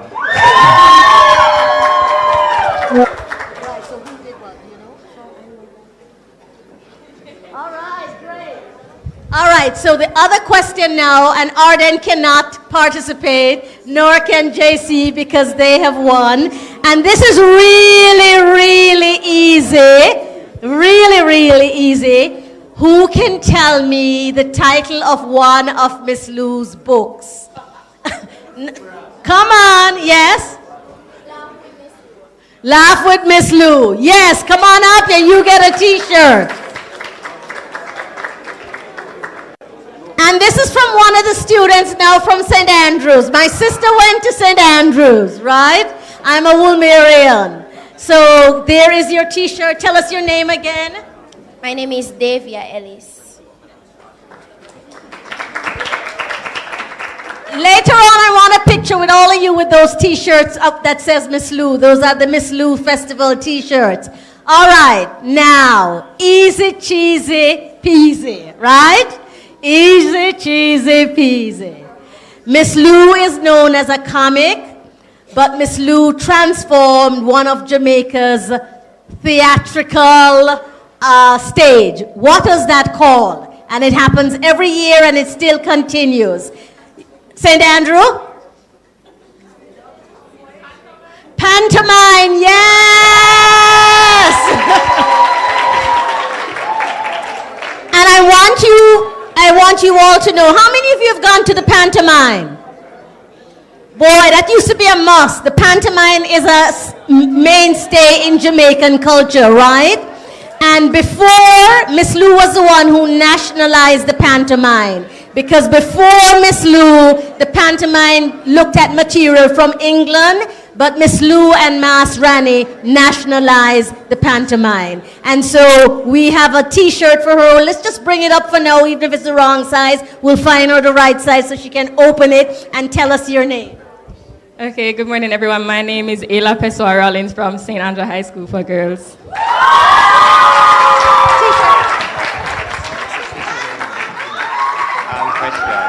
Presentation. I was on the... All right, so St. Jago, you are performing, yes? Right, so we're going to bring up St. Jago first to do their performance. And then, which other school is performing poems? Which other of the secondary school is performing poems? St. Andrew, okay. Anyone other school that's performing poems before we go into the debate? So let's start with St. Jago and their performance. We'll move to St. Andrew and then we'll have the debate. All right, excellent.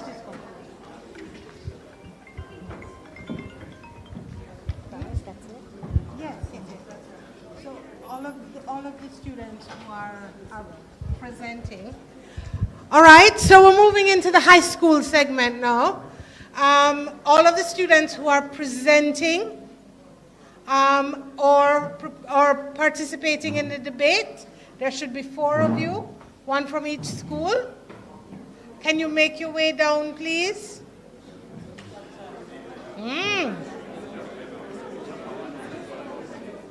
you don't make your way down, I'm just going to point at someone from each school. All right. Okay. Here's what we're going to do. We'll do the presentations at the end. What we're going to do is we want 1 student from each school, right? 1 student, you choose your best debater, your best presenter, right? Your best argumenter, your best chatter, the best talker, the best person who can bring argument, right? 1 from each school. Wait, the guys come down already. Come on. Ladies, where are the ladies?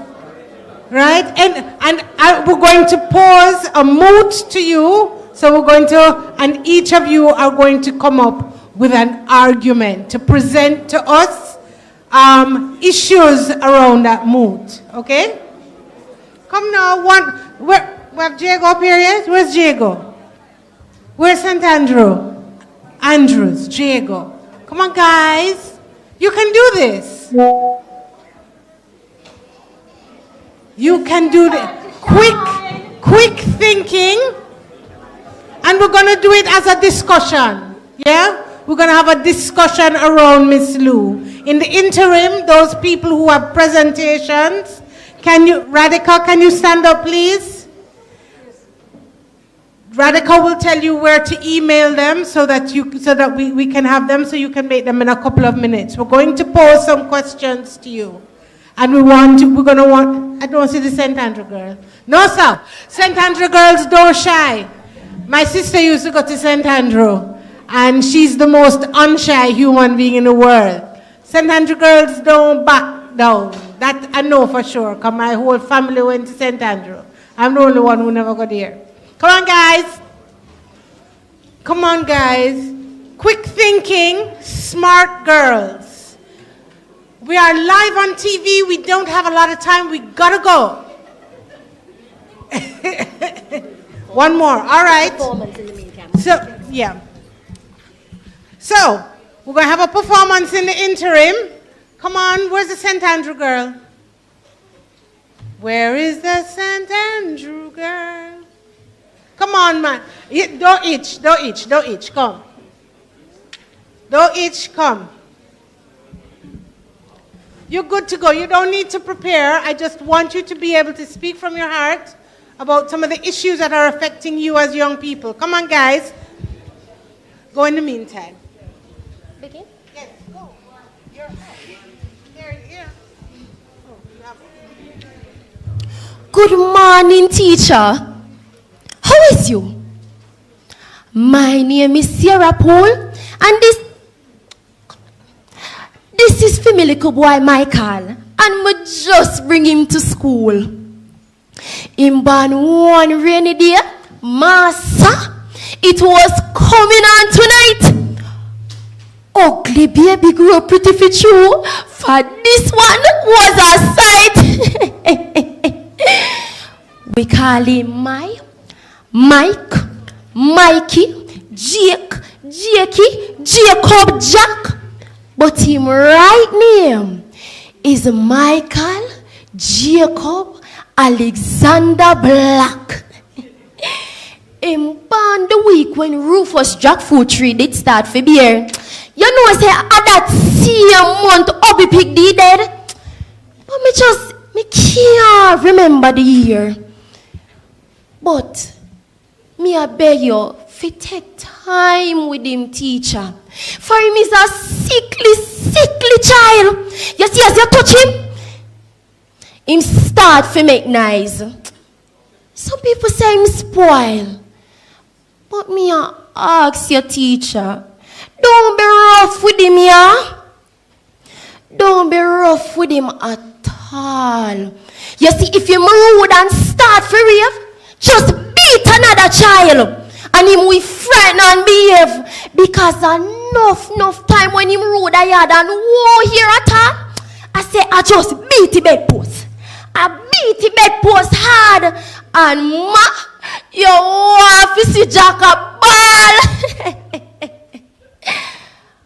But now that you know him look a waste, teacher, and having no fear at all, that anything at all will mail him, I left him in your care. Aye.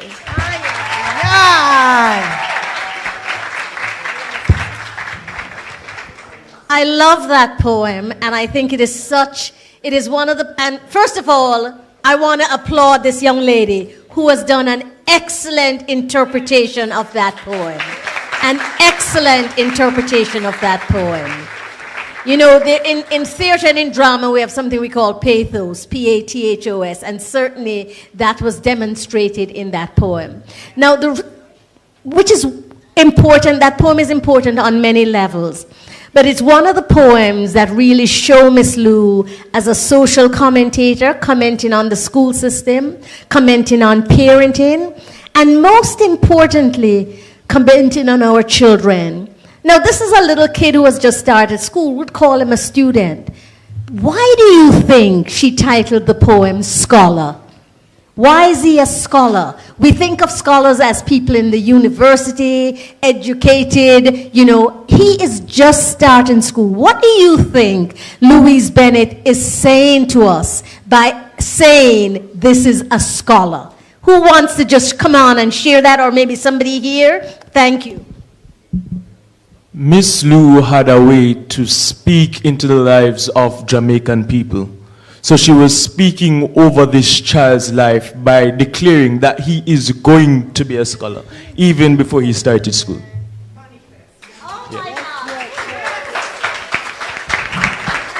A very brilliant, insightful interpretation of the poem. And I want to just elaborate a little, although I don't need to, about what he just said, about us speaking into life who we are and what we want to become. Speaking into life what we think and believe to be the blessings and the goodness of Jamaica. That's your job as our future leaders and scholars and artists and engineers in design, being the future of the architect. And I want you to speak to yourself what you intend to be, not what you don't want to be. And I want you to speak that to others, because Miss Lou in that poem was saying you are all scholars. When you enter school, you enter as a scholar, and you should be respected and nurtured as a scholar. Thank you very much. Who is the next performer? Is there Arden? I think maybe you kind of jumped the gun and performed already, or are you still performing again? Is there something else you're performing? No? Say, Dadrick, please come on down.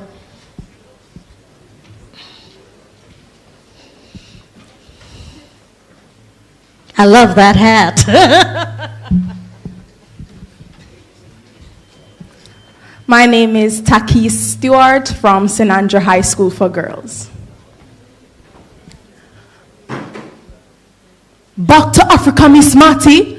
You don't know where that say. You have to come from somewhere first before you go back there. Me know say that your great grandma was African. But Matty, the one your great grandpa was Englishman, and your great grandmother father by your father's side was Jew, and your grandmother father by your mother's side was Frenchy Parlez-vous. But your real generation, unu all born down a bun ground, unu all is Jamaican. Then is where you're going, Miss Matty. You view the countenance, and between you and the Africans is great resemblance. According to that, all them blue-eye white American, all who for great grandpa Englishman must go back to England.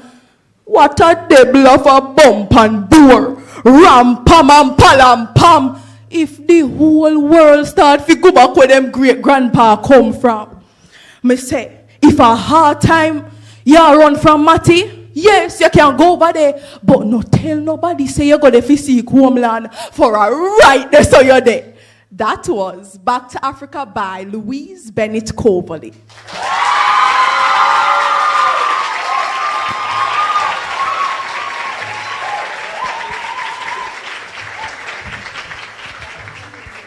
I know, and Dr. Aiklin has something to say. I feel standing here so proud and so grateful, because I know we're in good hands.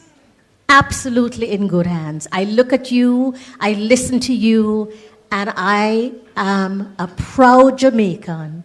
And I'm not worried. I've been worried, I have to tell you, because some parts of our country don't look like it should. But I am very confident that you will change that up. You have given me evidence that you will. And here comes our next performer.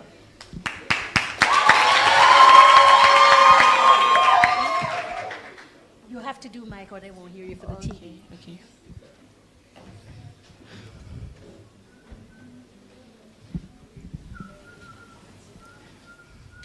Dear cousin Min, you missing thing. You should have been over here for the independence celebration. Capture Jamaica. You want to see how Jamaica people rise to the occasion, and them don't miss not a thing. You want to see unruly Jane, unmanageable girl, will stand up in front of me and sing. Teachers, true respect for all. And you want to see the lazy boy Joe who catch up at him shop and him serious up in face and say, the response to duty's call. Why? Teeth and tongue was all united. Hands and heart was soul and glove. Celebration Dignity by Dr. Louise Bennett-Coverley. Absolutely remarkable. Absolutely remarkable. I can tell you this, I get goose pimples listening to you all. I think you all have been absolutely wonderful. So what we're going to do for the hour that we have left, having heard these remarkable presentations, We've seen these performances, and we said earlier in the day that one of the issues that we have is that people see Miss Lou as just a performance, and I use the word just advisedly, because a lot of people, you know the word less count? Anybody ever hear the word? Nobody grandmother never tell them about the word less count? The word less count means to diminish, right? To diminish another individual, to see them as less than, to count them less than someone else, right? See them as inferior to another person. And very often we're in a position where our own society less counts. Our language, our culture.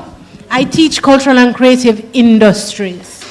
And I teach issues to do with the creative economy, which is how people use cultural expression to make a living, essentially. And it is one of the areas that is absolutely less counted when you come to issues of industry. You hear about tourism, you hear about medicine, you hear what people want to go turn lawyer, people want to turn anything else. But once you hear that you want to be a singer, dancer, a musician, an artist manager, an artist, a poet, any of those things, people say, so, oh, what are you going to do with that? And they say that to you when you are coming to university to learn linguistics with Dr. Farquharson, or language with Dr. literature with Dr. Tomlinson, or cultural and creative industries with me. You say, wait. So when you do that degree, what you gonna do? And I can tell you, Dr. Farquharson spent much of his time last year working on a movie. He's a linguist. He teaches linguistics. And he was a person who taught the gentleman who did the One Love movie, yeah? How to speak Jamaican. No, sir? Yeah? He helped him, he coached him in finding the appropriate accent for that. So there are lots of jobs in this area. But essentially what I'm saying is, don't less count your expression. There are many, many ways that you can apply it professionally when you're done with this. So we have about 45 minutes left, and at the very end we're going to ask our student colleague from Arden to make a presentation. But before we do that, I have some questions for our youngsters who are, is there another mic? Yes. Our youngsters who are here. So first I want them to introduce themselves. And of course you have on your uniforms, but tell Jamaicans who are watching exactly where you're from, and tell us, you know, you're proud of your school, so let's hear it. Good morning, everyone. My name is Brianna. As you know, I go to St. Andrew High School for girls. I'm from Portmore, and I do literatures in English, and that's why I'm here today. Good morning again, everyone. I am David Hamilton from Arden High School for the Visual and Performing Arts. We should just add that in there. And Arden is a really great school, really rounded school, so you guys should stop by. Good morning, everyone. My name is Michaela Hay, and I'm representing the St. Jago High School in St. Catherine, Spanish Town. And I am a member of the Drama Club, and St. Jago is really known for that and the performing arts. Thank you. My name is Javier Scott, and I go to Jamaica College. And one thing that I can say about the school is that we're good at everything. And you're modest. Yeah. JC boys are modest, right? All right. Here we go. All right. So each of you, I want you to think. I want you to think for a moment of why Miss Lou is important for your generation. Why is Miss Lou? We hear about Miss Lou, we've performed Miss Lou, we've learned where she lives and so on. But when we think thinking about the things that she has done, why on earth should you, born in the 21st century, have any interest in Miss Lou, who born in 19? No, that's a long time ago, no? Why? Can I start? Yes. All right. Now, for most of us being born in the 21st century, we as students, we are now moving into the stage of technology where basically we have access to all the cultures all over the world. And one thing that we as Jamaican or we as human, anything we do or anything we see, we do. So one thing we can do, or one importance that Miss Louise has to our culture is that she makes us keep in tune to what it is to be a Jamaican. And tell me a little bit more about that. What does it mean to be a Jamaican? Well, first off, to be a Jamaican, you have to be proud, I would say, of yourself, of your culture, and embrace everything about the country that you were born in. Now, for most people who were born here, some people who are not, our motto or something that is proudly stamped on the Jamaican or for Jamaica is out of many one people. So it does not matter what ethnic background you come from, you are a Jamaican. And being different is what really makes you a Jamaican citizen.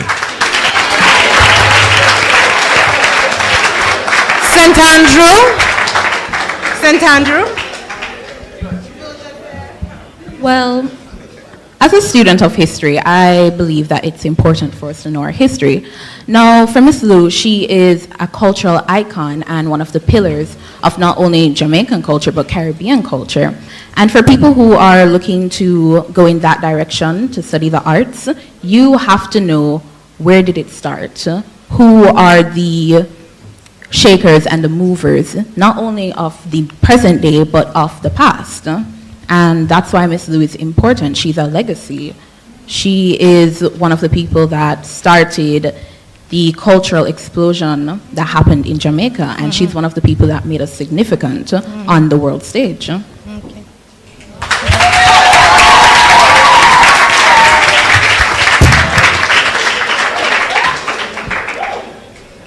I believe one of Miss Lou's most significant contributions to Jamaica is our appreciation and acceptance of Jamaican Creole as a language.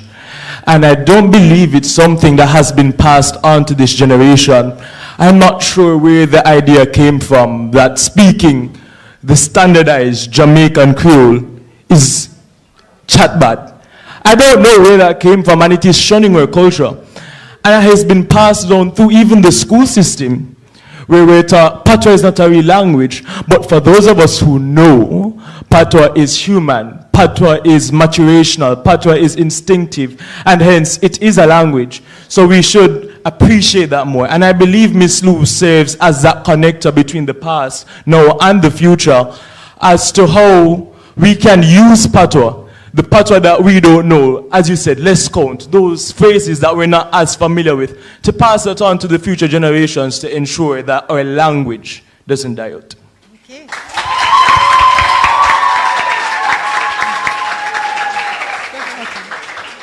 So when I look at Miss Lou, I believe that she's a reinforcer of our culture.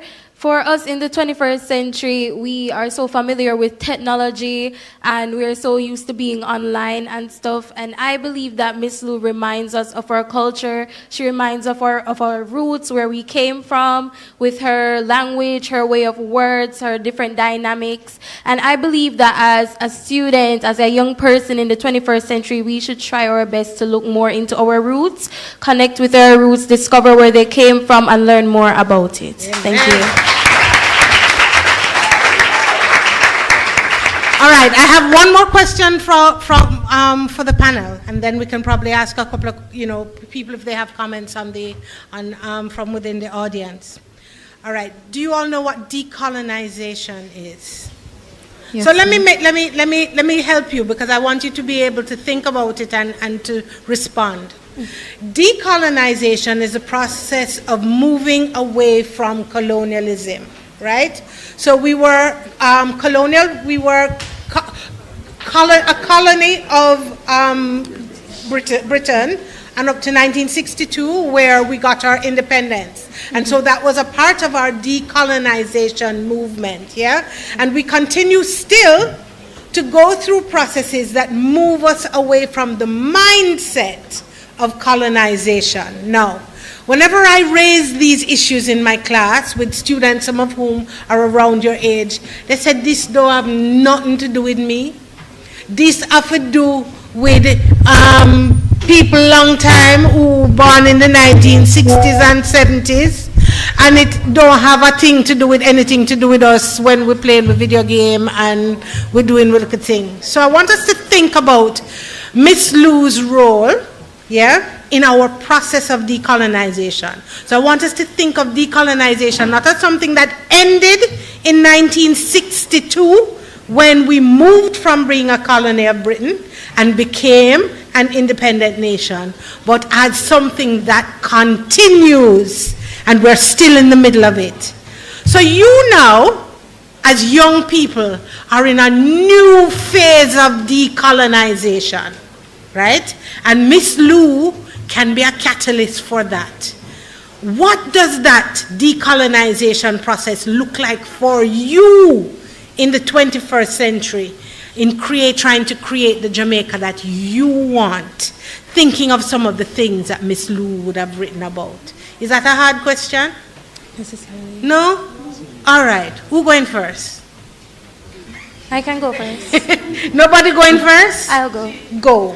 Okay, so one of my favorite poems from Miss Lou is Colonization in Reverse. All right. And I believe that poem really shares the excitement of what it feels like from a Jamaican's perspective to be experiencing decolonization. I believe her words basically influence a Jamaican's perspective away from the colonization aspect.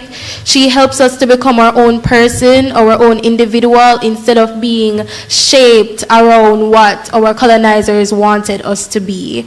So the British colonizers had an image in their mind of who they wanted us to be. They came here, they took over instantly, but Miss Lou and her words, they're amazing. They help us to form our own individual, our own persona, and they help us out of that box that we were forced into. Fantastic. Thank you. Anyone else?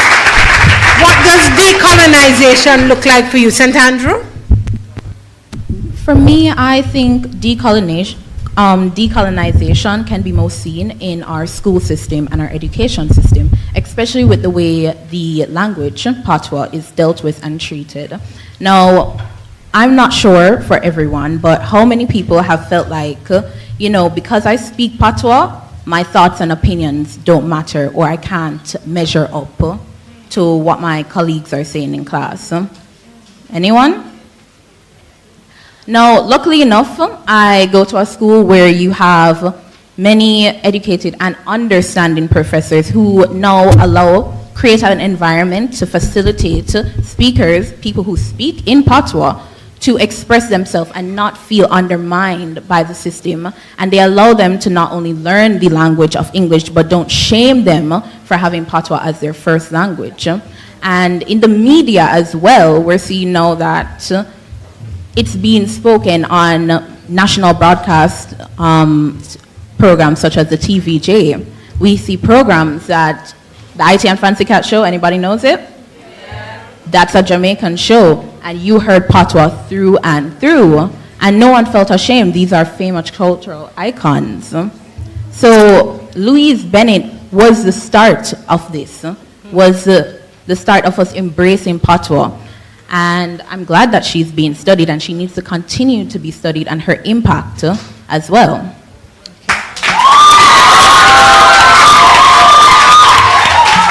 Gentlemen, you're up.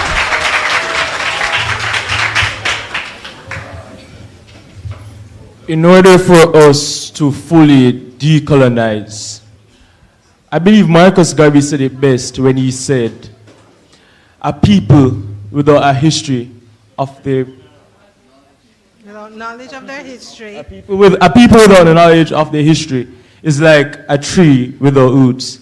And I believe in order for us to fully understand, we need to have an appreciation of what the colonization process was like and examine how we still maintain aspects of the colonial system in Jamaica, even in our laws. As a Cape Law student, our laws are not fully Jamaicanized. So I believe we really need to take that approach and look into everything. And even in our parliament, I mean, if our speakers, if our parliamentarians were more comfortable with using the Jamaican language, because nobody will call them dunce, which is on us. We need to look into ourselves and appreciate the language more as people. I believe that would make a big change in our society. I mean, we have had poets like icons like Miss Lou. We've had people like Claude McKay in the 1920s with the Harlem Renaissance, rebelling against the white man culture. Not to say that it's bad or anything, it's a part of our culture, but the African aspect of our culture is often pushed under the carpet, and it is time for us. We're in the 21st century. If not now, then when?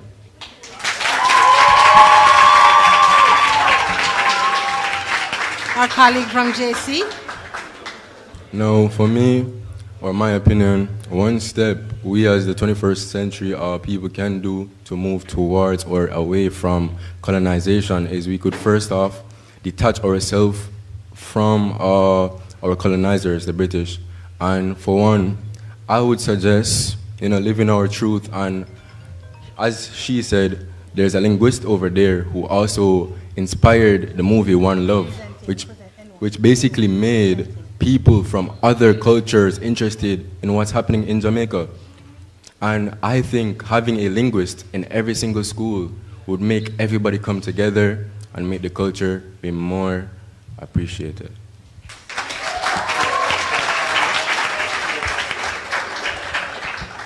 And I know this is a very controversial statement, but Jamaica needs to become a republic if we're supposed to fully decolonize. And I wholeheartedly agree with that sentiment. For those who may disagree, I believe putting in place the right policies and having people, Jamaican people, on that committee will help us to make the right decisions and ensure that it is really in the interest of all Jamaican citizens. Okay, I'm going to invite my colleague, Dr. Joseph Farquharson, from the Linguistics Department, who wants to clarify for all of us exactly how the issues of language that we've been talking about. Okay, thanks, Dr. Hickling. Morning, everybody. Well, I was asked just to say a little word, which I was reluctant to do because I didn't want to steal the shine from the brilliant young people we have here. But it's just to frame the language. We are a bilingual country, meaning that we have access to two languages, English and Jamaican. I call it Jamaican. A lot of people call it Patois. The beautiful thing about that is that we have more resources to work with. In the 1950s, English people started to push their language. I was going to say their language and culture, but they've been pushing their culture for centuries now. But they started to push their language. They set up the British Council, and the British Council marketed English. So why all of us believe that English is this indispensable thing that everybody needs today is because they marketed their language. Do you know what the result of that is? English people and English-speaking people now make billions of US dollars per year of English. English is a business. And how they came to that is because they packaged their culture, their language, and they marketed it. So when you have to go to foreign and you have to do an exam called IELTS, proficiency test for English, and you have to pay money to do that test, that is English people making money off their language.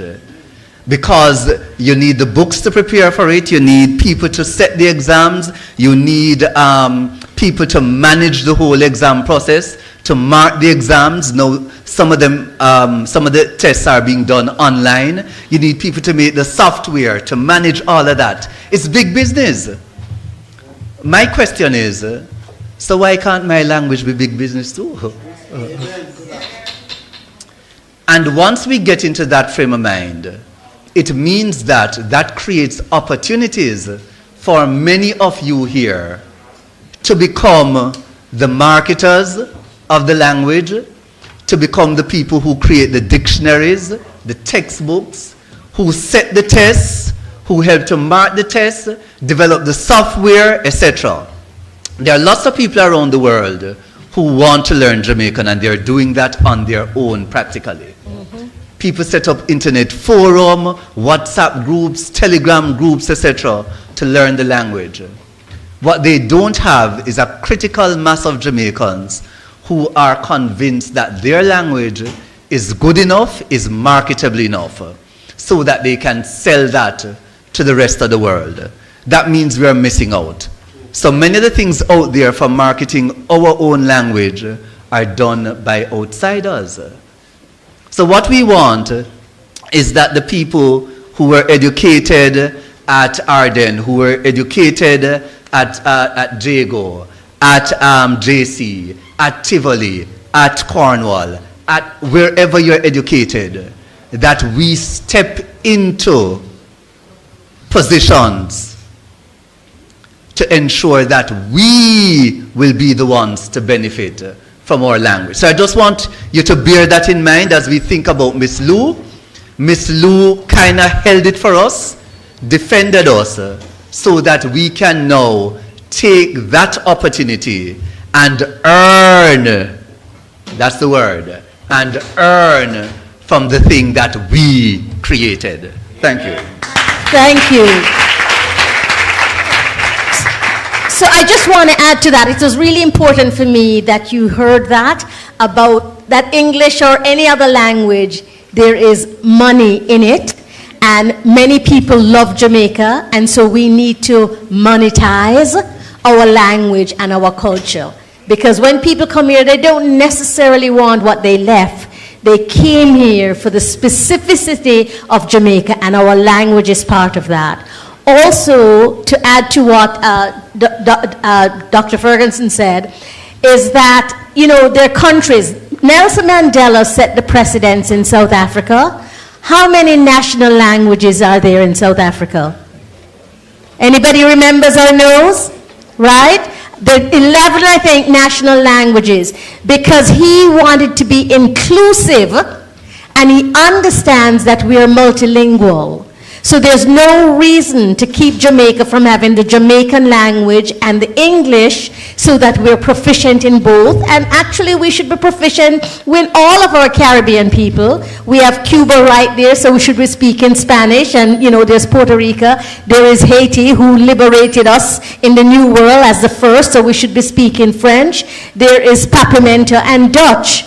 There is no reason why we can't be multilingual, because when I travel to Africa, when I travel to Asia, when I travel to Europe, many people in those societies speak more than one language. They tend to speak 5. It's not a big thing if you learn it the right way and you learn it when you started. So I have just been thrilled by this discussion, thrilled by the level of intellectual thought that is being put into it, and we have some time, and so I think Dr. Hickman will continue to open it out to the rest of you. And I have a mic, because they want you to speak into the mic so people can hear, so I can move the mic around. Okay. So, before we do that, I wanted to tell you a little story. I had a friend who works in the area of research on AI, and she said to me, Deborah, you all know this thing better than I do, right?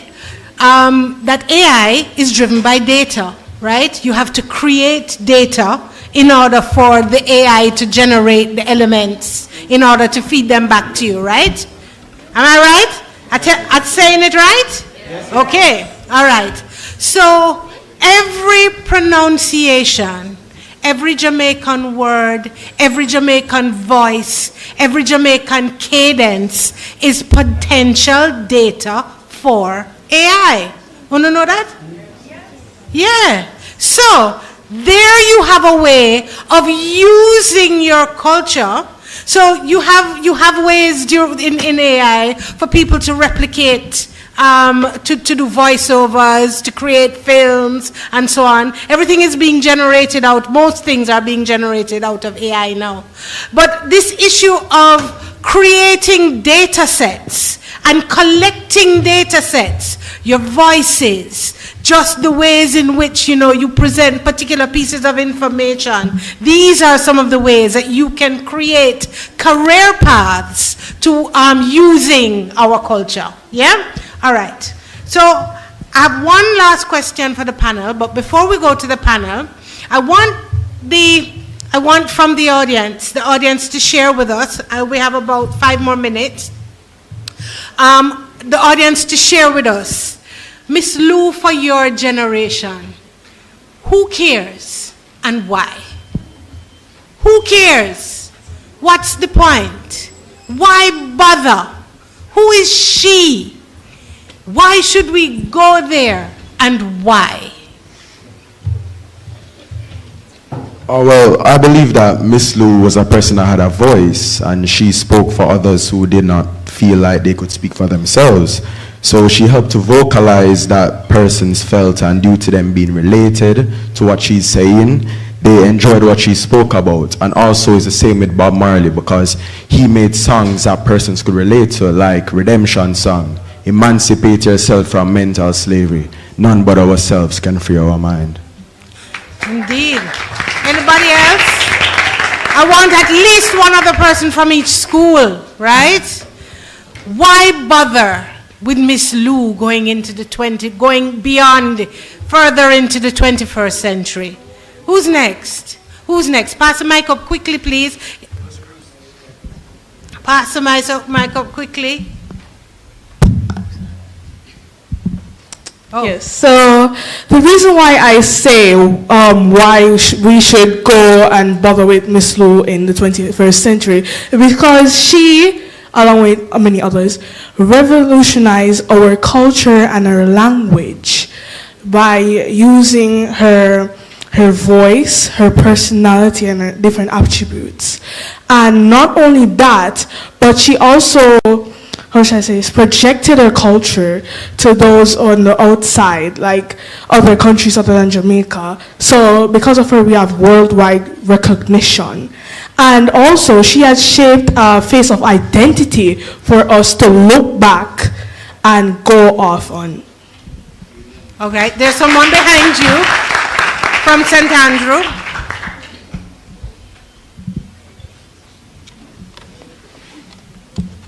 Good morning. So, even though most of Miss Lou's poems are back then, she used her poems to, as a young man said, speak to people and comment on social, economical, and political issues.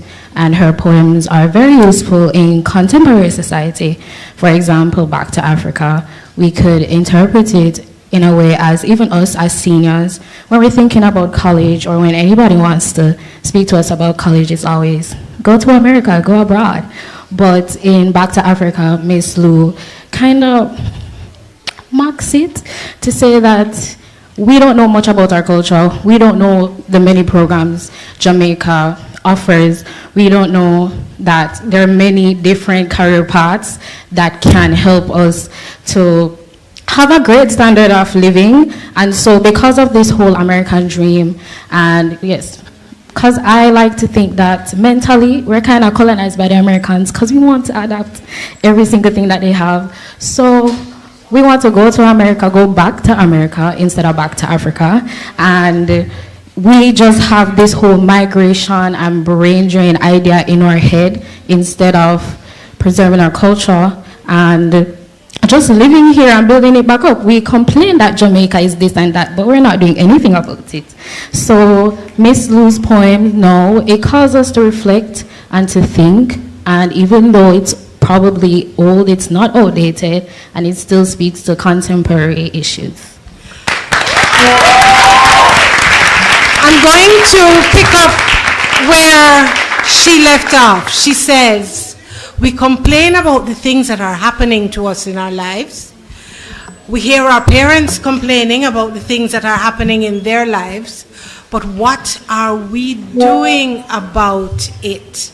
And this today is all about advocacy and activism and using your voice to make a difference. Now, that doesn't mean you have to create a whole revolution but it does mean that you can make a change in your own space, and you can use your voice to do that. That's what Miss Lou did. She used her voice so that 105 years later, after her birth, there is a group of 100 students sitting in a lecture theater talking about her work, yeah, only because she was brave.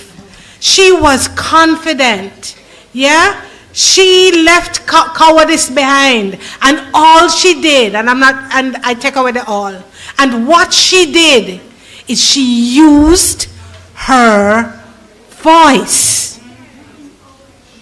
Her voice. And each one of you have one. Powerful, don't it?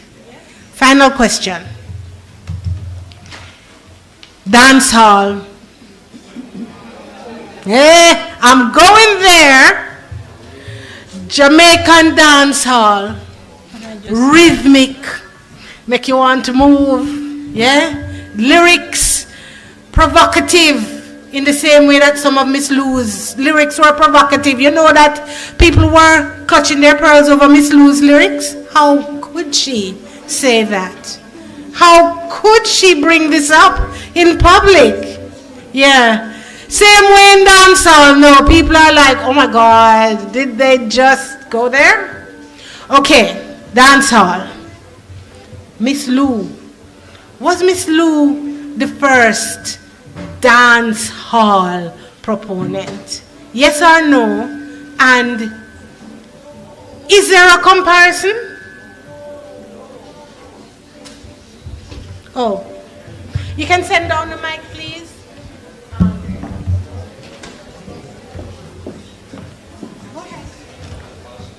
I'm going to say yes. She used patois to create poetry. And just as rap is basically poetry over a beat, so is dancehall. And before anyone gets upset, because dancehall, the modern state of dancehall, does not feel like poetry. It doesn't feel like it has any thought or critical thinking in it. But that does not take away from the fact that these are people's thoughts going down in a creative media of their choice, used to express those opinions to the world on a larger scale. And Miss Lou did exactly that. So, yes, she is the first dancehall artist.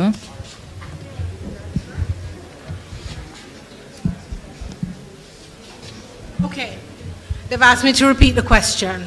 I don't remember what I said, but I'll tell you. Dancehall is a huge part of our popular culture, yes? And in the same way that Miss Lou, that Jamaicans were clutching their pearls in the 1960s, 70s, 80s when she was doing her work, many people are clutching their, you know what I mean when I say clutching their pearls? Dismayed, aghast, worried, find it problematic, yeah? That they were found it problematic at some of the things that are happening in the dancehall space, some of the lyrics, some of the gun business, some of the sexual business, etc. Was Miss Lou the first proponent of dancehall? Can you make a comparison, and how would you rationalize that? Okay, go ahead. I would say yes, because looking at the history of it, dancehall really came to the forefront in the 80s there about coming down, and many of these lyrics are inspired by ballads. When you look at the lyrics on paper without the musical aspect or the instrumental aspect, it's using aspects of our Jamaican culture, aspects of poetry. So I do believe that she was one of the first proponents in that sense. However, I do not believe there should be a comparison, because Miss Lou is Miss Lou. She is simply an icon for Jamaican culture and music. And dancehall as well has a way of expressing popular opinions, pop culture, what's new, what's trending. And I believe Miss Lou did that in her poetry. So in that sense, I do believe that Miss Lou was the first proponent of dancehall culture. Okay. I just want to say one thing, please. You're going to say what you have to say. So everybody knows Muta Baruka? So Muta Baruka, and I wish we had a copy here, Joan, of Dirty Tough. You're familiar with Miss Lou's poem, Dirty Tough? So Muta Baruka has said Miss Lou is the first dub poet, right? And he recorded Miss Lou doing Dirty Tough. And the mark of a good poet is that their work lasts beyond when it should. And if you read Dirty Tough now, it is still applicable today to Jamaica. So we just can use the dub. If Miss Lou had not nationalized our language, there would not have been dub poetry. And Muta Baruka and Oku and all of these people who started that movement would agree. Young lady. I just wanted to add something else. Just as Miss Lou spoke on social issues, so do current dancehall artists, who a lot of the times their music is a representation of issues that thousands of Jamaicans are dealing with. Right. So unlike what most of the panelists have said, I do not believe that she is related to dancehall at all. However, I do believe that she was an influence to dancehall artists, right? Because there are many similarities and comparisons that you can make between the pieces. Instead of calling it dancehall, I would like to call it art. Both individuals have created art pieces that individuals look up to and appreciate. However, I don't think it is that. I don't think you will put dancehall as its name. She is an artist. She has created various pieces of work that during her time when she was alive, the different topics that she spoke about in her poetry and her songwriting, they were very relevant. However, I do not believe they share all of the same characteristics as dancehall. So I do not believe that she's a dancehall artist. However, she was an inspiration to the movement. Okay, fantastic. And we'll close with JC. All right, so going off facts, as we do know, dancehall was kind of created in the 20th to 21st century or the 21st century, and Miss Louise was a part of the 21st century. And I feel like most little boys and girls growing up, being as young as we are, even everybody here, being as young as we are, everybody I'm sure have heard some pieces or some stories about Miss Louise. And I feel like her language, the way she speaks, the way she voiced her opinion to the world, and the way it was seen, I think it inspired those little boys and girls now who are creating or who were the creator of the dancehall movement to really find a way to express themselves. So I feel like there is a link, but the way now that dancehall is being projected, it's not exactly what Miss Louise would have wanted. It's not exactly what she would have wanted, yeah. She would mostly push for peace, push for freedom, and push for equality. And based off the music now, we're not seeing any of that.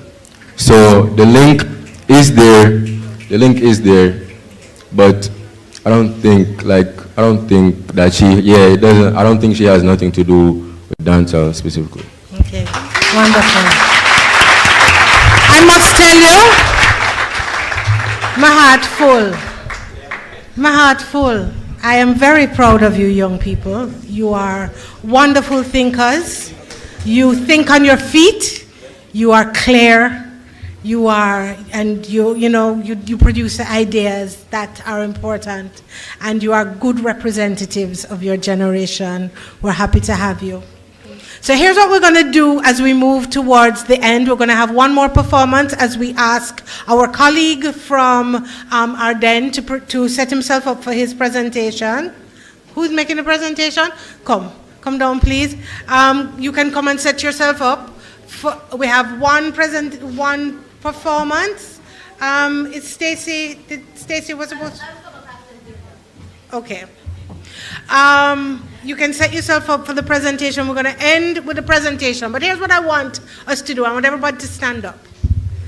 We're talking today about using our voices, about understanding the power of our voices, about understanding not only the power of our voices as individuals, but as a group of Jamaican people. And I want to do an exercise with you that my father used to do with every event he used to speak at around the world. And it was an indicator of how we use our voices as individuals when things come together. Think of a note in your head. Think of a note. There's a note, and I want, after three, everybody to express that note. And I want you to hold it for 15 seconds. Right? All right? So we're going to be doing some singing. Just think of a note. After three. 1, 2, 3.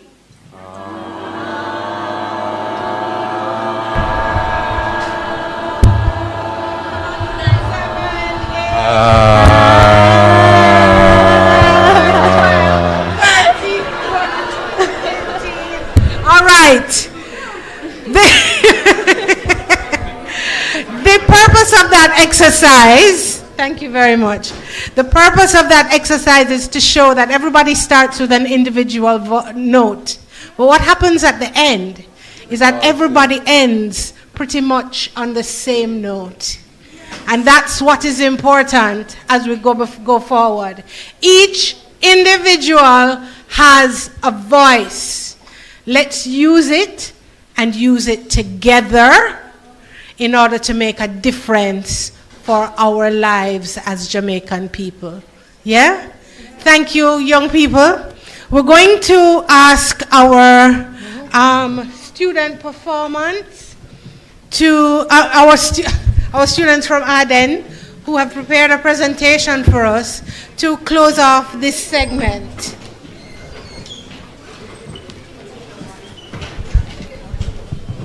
All right, you have to use the mic.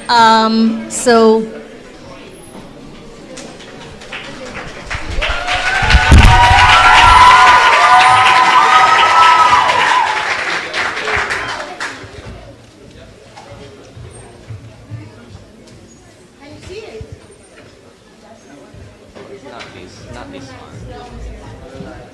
Well,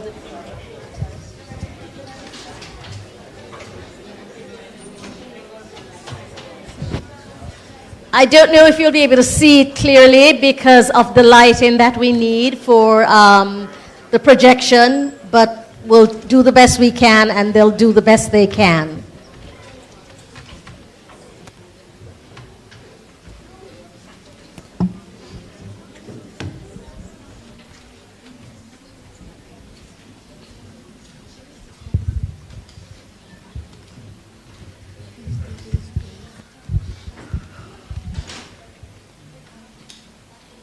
So in the meantime, while you're setting up, maybe you can introduce yourself so we don't have any dead time. Thank you. All right, good morning, everyone.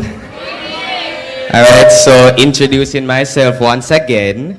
My name is Dr. Harry Doman. I am from the Arden High School. And today I will be doing a presentation on Dr. Louise Bennett-Coverley, her impact and her legacy. And I hope that the presentation will come up in short order. But in the meantime, whilst I wait, let's see. Okay. I want one person from the audience to come, tell me your favorite Miss Lou poem, an excerpt from that poem even, and what inspired you from that poem? What did you learn from that poem? Just one person, it can be more than one person while we're waiting on the presentation. Is there a hand? All right, young man, come on up and I'll give you the mic, and then we have a young woman too, right? So are you coming? Did you have your hand up? Well, come on. It's your time to be on stage. and then you'll introduce yourself, and then we'll have this other young lady to do a presentation. Although it looks like your thing is up, huh? Oh, yes, it is. Okay, I'll still but take then him. Okay, go ahead. My favorite poem from Miss Louise, Roast Turkey. And what did you learn from it? Or what excerpt can you give from it? Any line from the poem that stood out for you?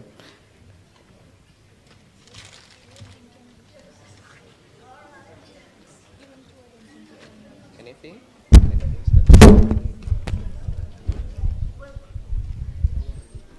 No? All right, I guess he's a bit shy, guys. But thank you for coming up. Here's your incentive.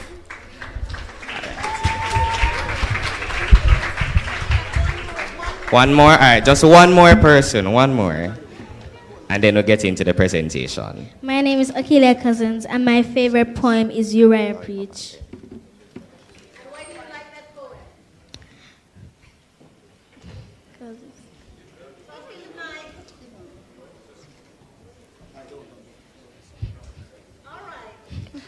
Alrighty, so I guess everybody a bit shy today. I like myself, so that's okay. It's alright. But here's your incentive as well. You're welcome. Alright, so we're now going to begin our presentation.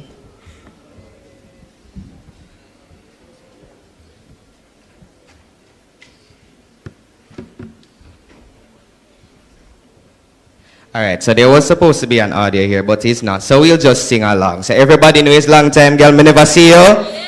Alright, so we're gonna sing along and get the vibes up. Ready? So after 2, 1, 2 is long time, girl, me never see you. Come let me hold your hand. It is a long time, girl, me never see you. Come let me hold your hand. Peter drunk girl, sit down a treetop, pick up the black Me never see you. Come let me hold your hand. It is a long time, girl, me never see you. Come let me hold your hand. Peter drunk girl, sit down a treetop, pick up the blossom. Let me hold your hand, girl. Let me hold your hand. Oh my God, I can't miss some music. Wait on there a little. Alrighty, so the first thing I want to share with you is a quote from Dr. Louise Bennett-Coverley, and it says, "Me never call it patois, me call it Jamaican language, for that's what it is, a language." It's a liberating thing, isn't it? The patois for you is not. That is what it is. And in many of our artists today, we realize where the use of Jamaican Creole, the use of Jamaicans, as my linguistic professor friend over there called it, right? It's used in many of our songs today. So we're going to do our next activity. We're going to build up a rhythm. Zine, we'll build up a rhythm. So, how it go now?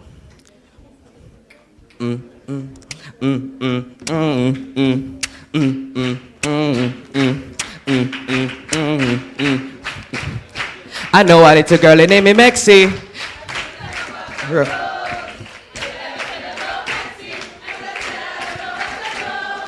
Murder she wrote, murder she wrote, murder she wrote, murder she wrote.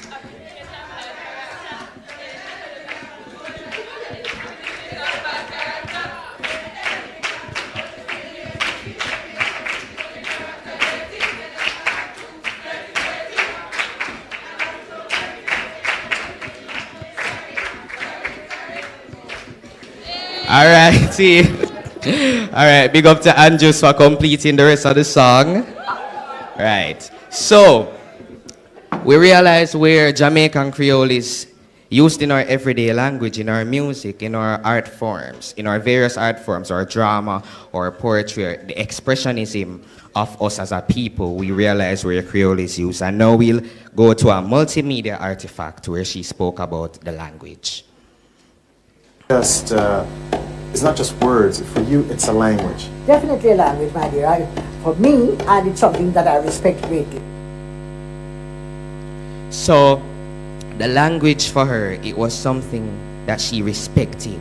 it was something that she wanted to be known by all Jamaicans, something that was used, not something that was stigmatized and say, well, the children won't be able to learn it, right? And as we go further on into the presentation, we'll see that more about her. So, a question to the audience I want to ask.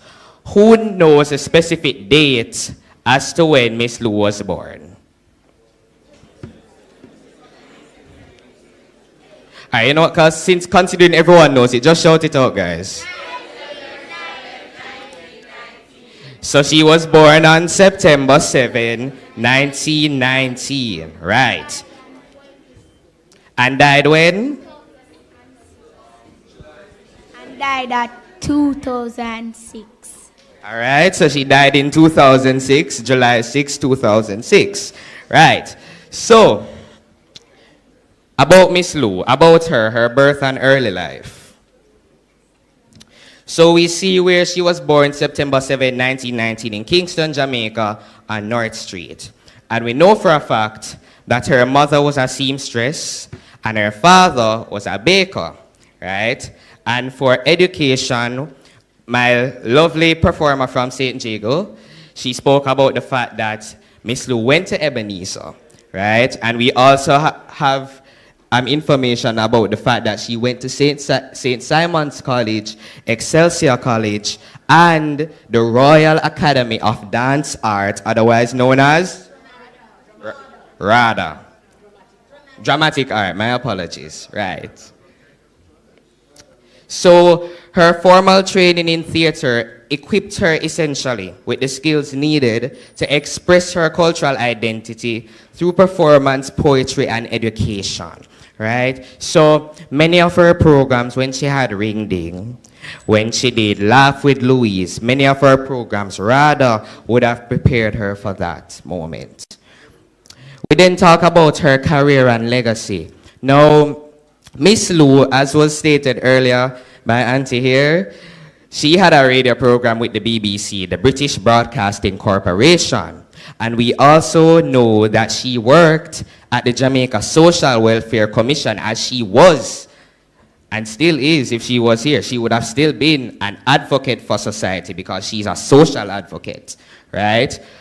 As well as the fact that she worked with the JBC, which is the Jamaica Broadcasting Corporation. So some programs that she had done in her time, as stated earlier, she did Laugh with Louise, and she did Ring Ding, right? So, Ring Ding now was a television show, right? It aired from the 1970s to the 80s, right? The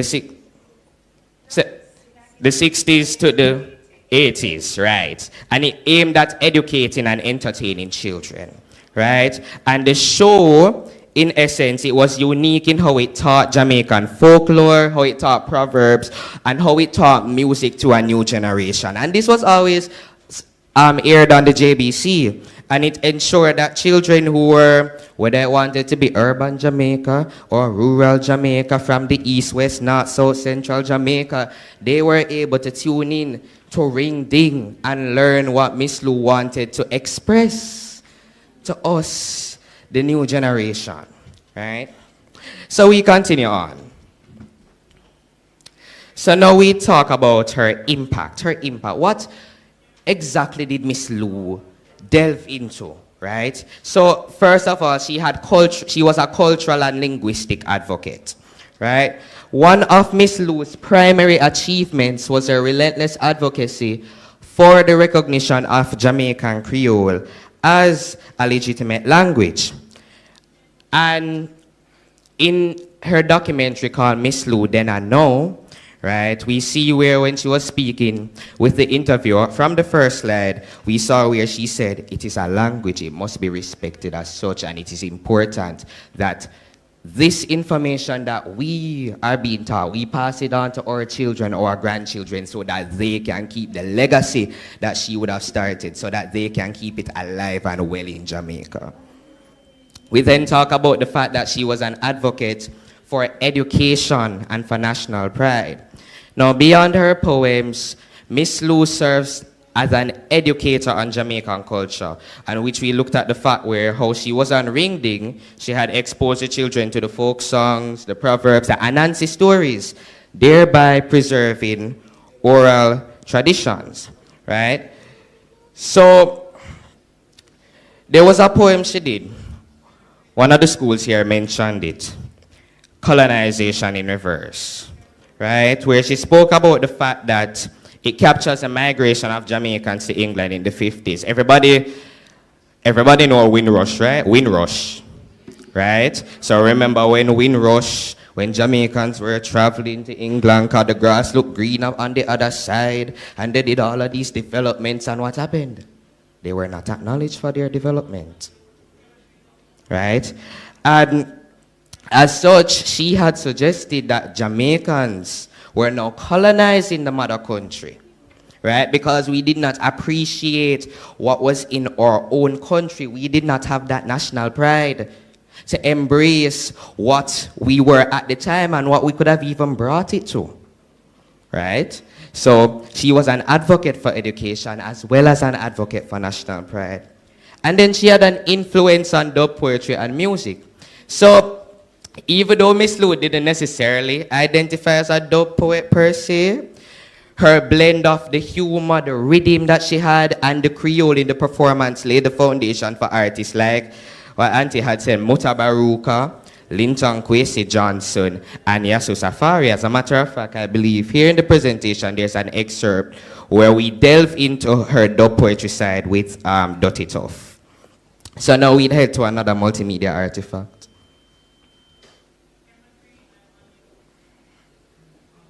The audio.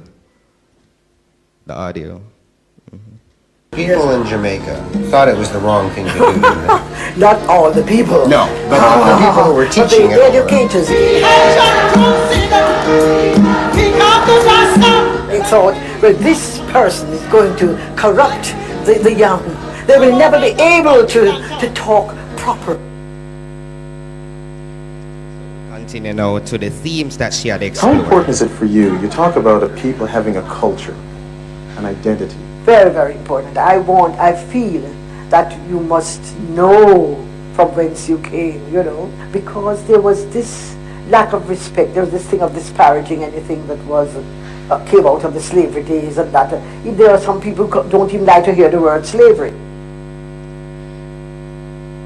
Righty, so now considering that we're pressed for time, I'm going to go to the themes that she had explored.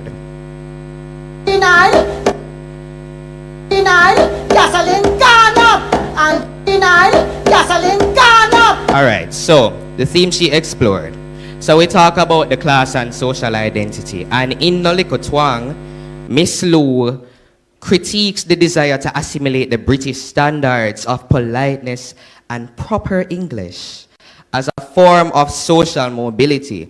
And she used this satire to point out how colonization ingrained a deep cultural inferiority complex among many Jamaicans.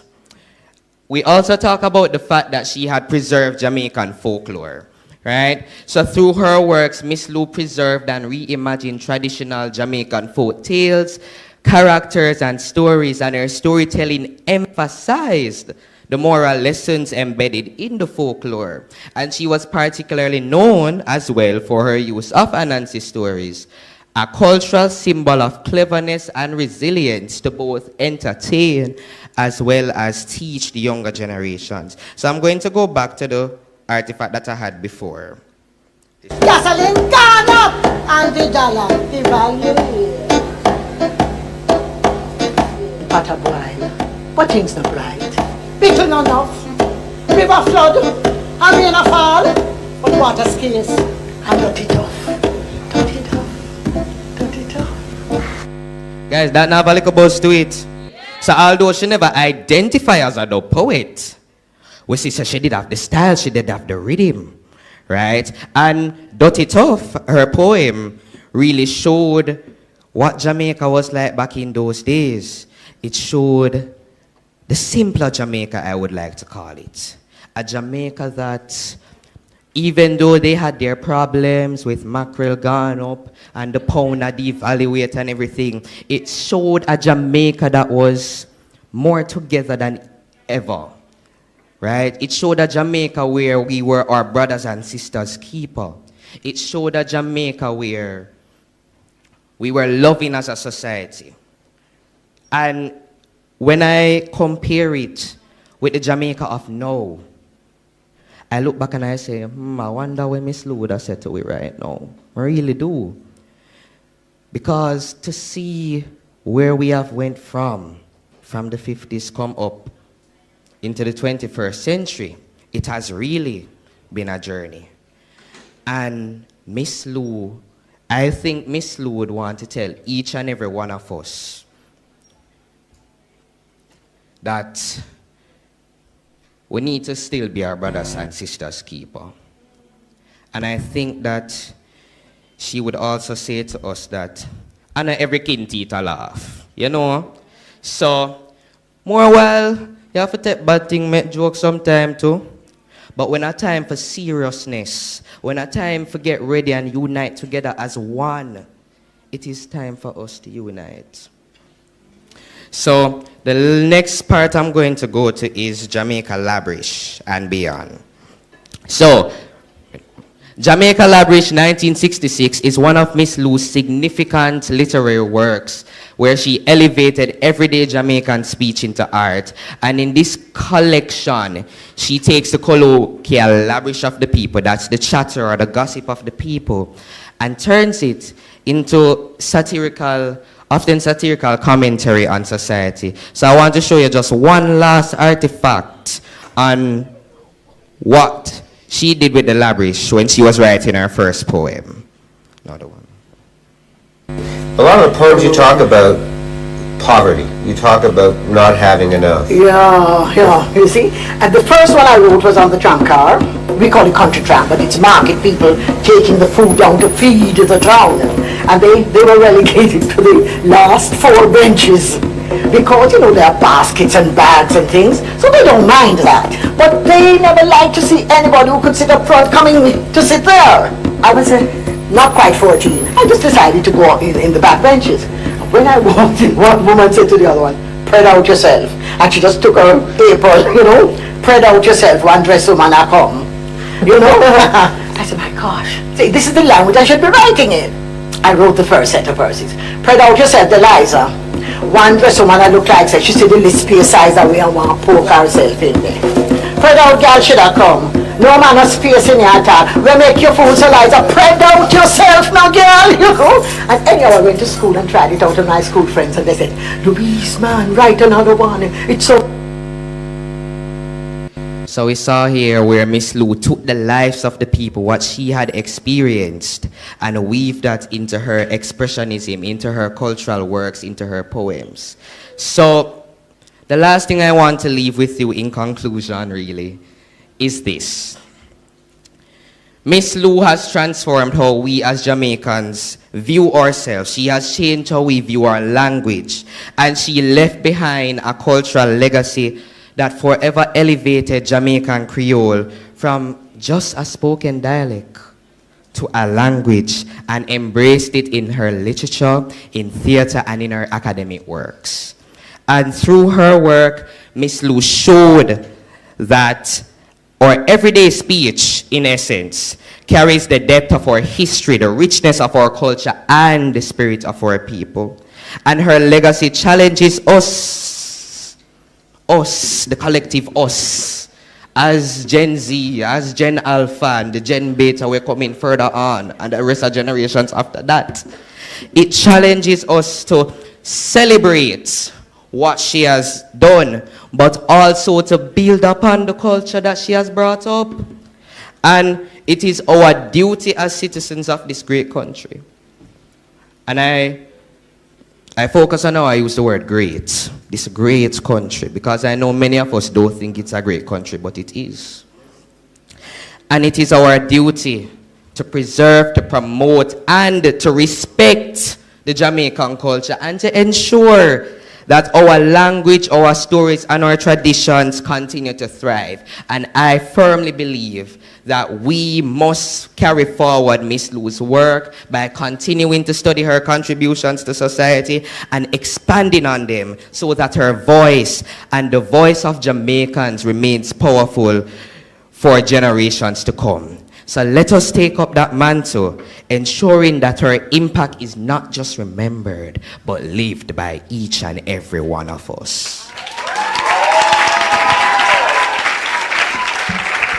Awesome, awesome, awesome. On a clap on yourself. I want to just, give them a hand. Really wonderful, wonderful stuff. And I want to do this. So this is called 100 Voices for Miss Lou. And I worked with the ministry to do the centennial for Miss Lou. And as a result of that, I decided to put an anthology together of 100 voices. It says 100 plus voices because I got so many work. It came out to be about 110 voices. And it's a collection of poetry, tributes, interviews, and essays by Jamaican worldwide, scholars, poets, people who knew her, people who worked with her in the pantomime.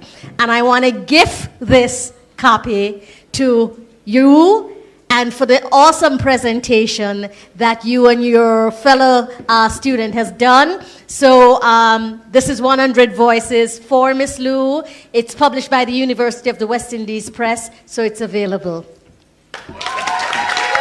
Awesome.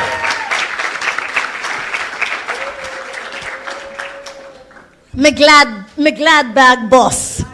Me glad bag boss. It is truly, truly wonderful that you have all come together and you've all shared so fulsomely about Miss Lou and her voice present and her voice going on to the future, and that you will take that voice and you will add to it, you will recalibrate it, you will put in your own little stamp and give all of the nuances that is needed, and that you are our future, and our future looks good. You look very good. Clap yourself again. So, although most of you are sitting in your school rows, lunch is here. We're providing lunch for you. But I am going to send you out row by row. So we're going to go with the first row. Sit down. Here is something I want you to do. I don't know if you know each other. You should know each other. So I want to make sure that from the different schools you go and introduce yourself to two other persons from the different schools. I know the boys and the girls might like that because, but anyway, I want you to make sure that you introduce yourself to someone else from another school. The first row needs to go now for lunch. The first row needs to go now for lunch. And so get up, mingle, sing a song, whatever song you want to sing, this Long Time Gal or any other song. And now the second row, come on, first row, go quickly, please. And continue the good work. I want to thank some people. I think Dr. Icklin is here to thank some people. I certainly want to thank the Ministry of Education and Youth for their support and various other sponsors. Of course, I want to thank the University of the West Indies. I want to thank ICS and Departments of Literatures and Language, and Dr. Hicklin will offer some thanks to some of our other sponsors. Thank you very, very much. Second row, go. Will the primary school students go first? All the primary school students, can you go first, please? Now, I have one last thing to say.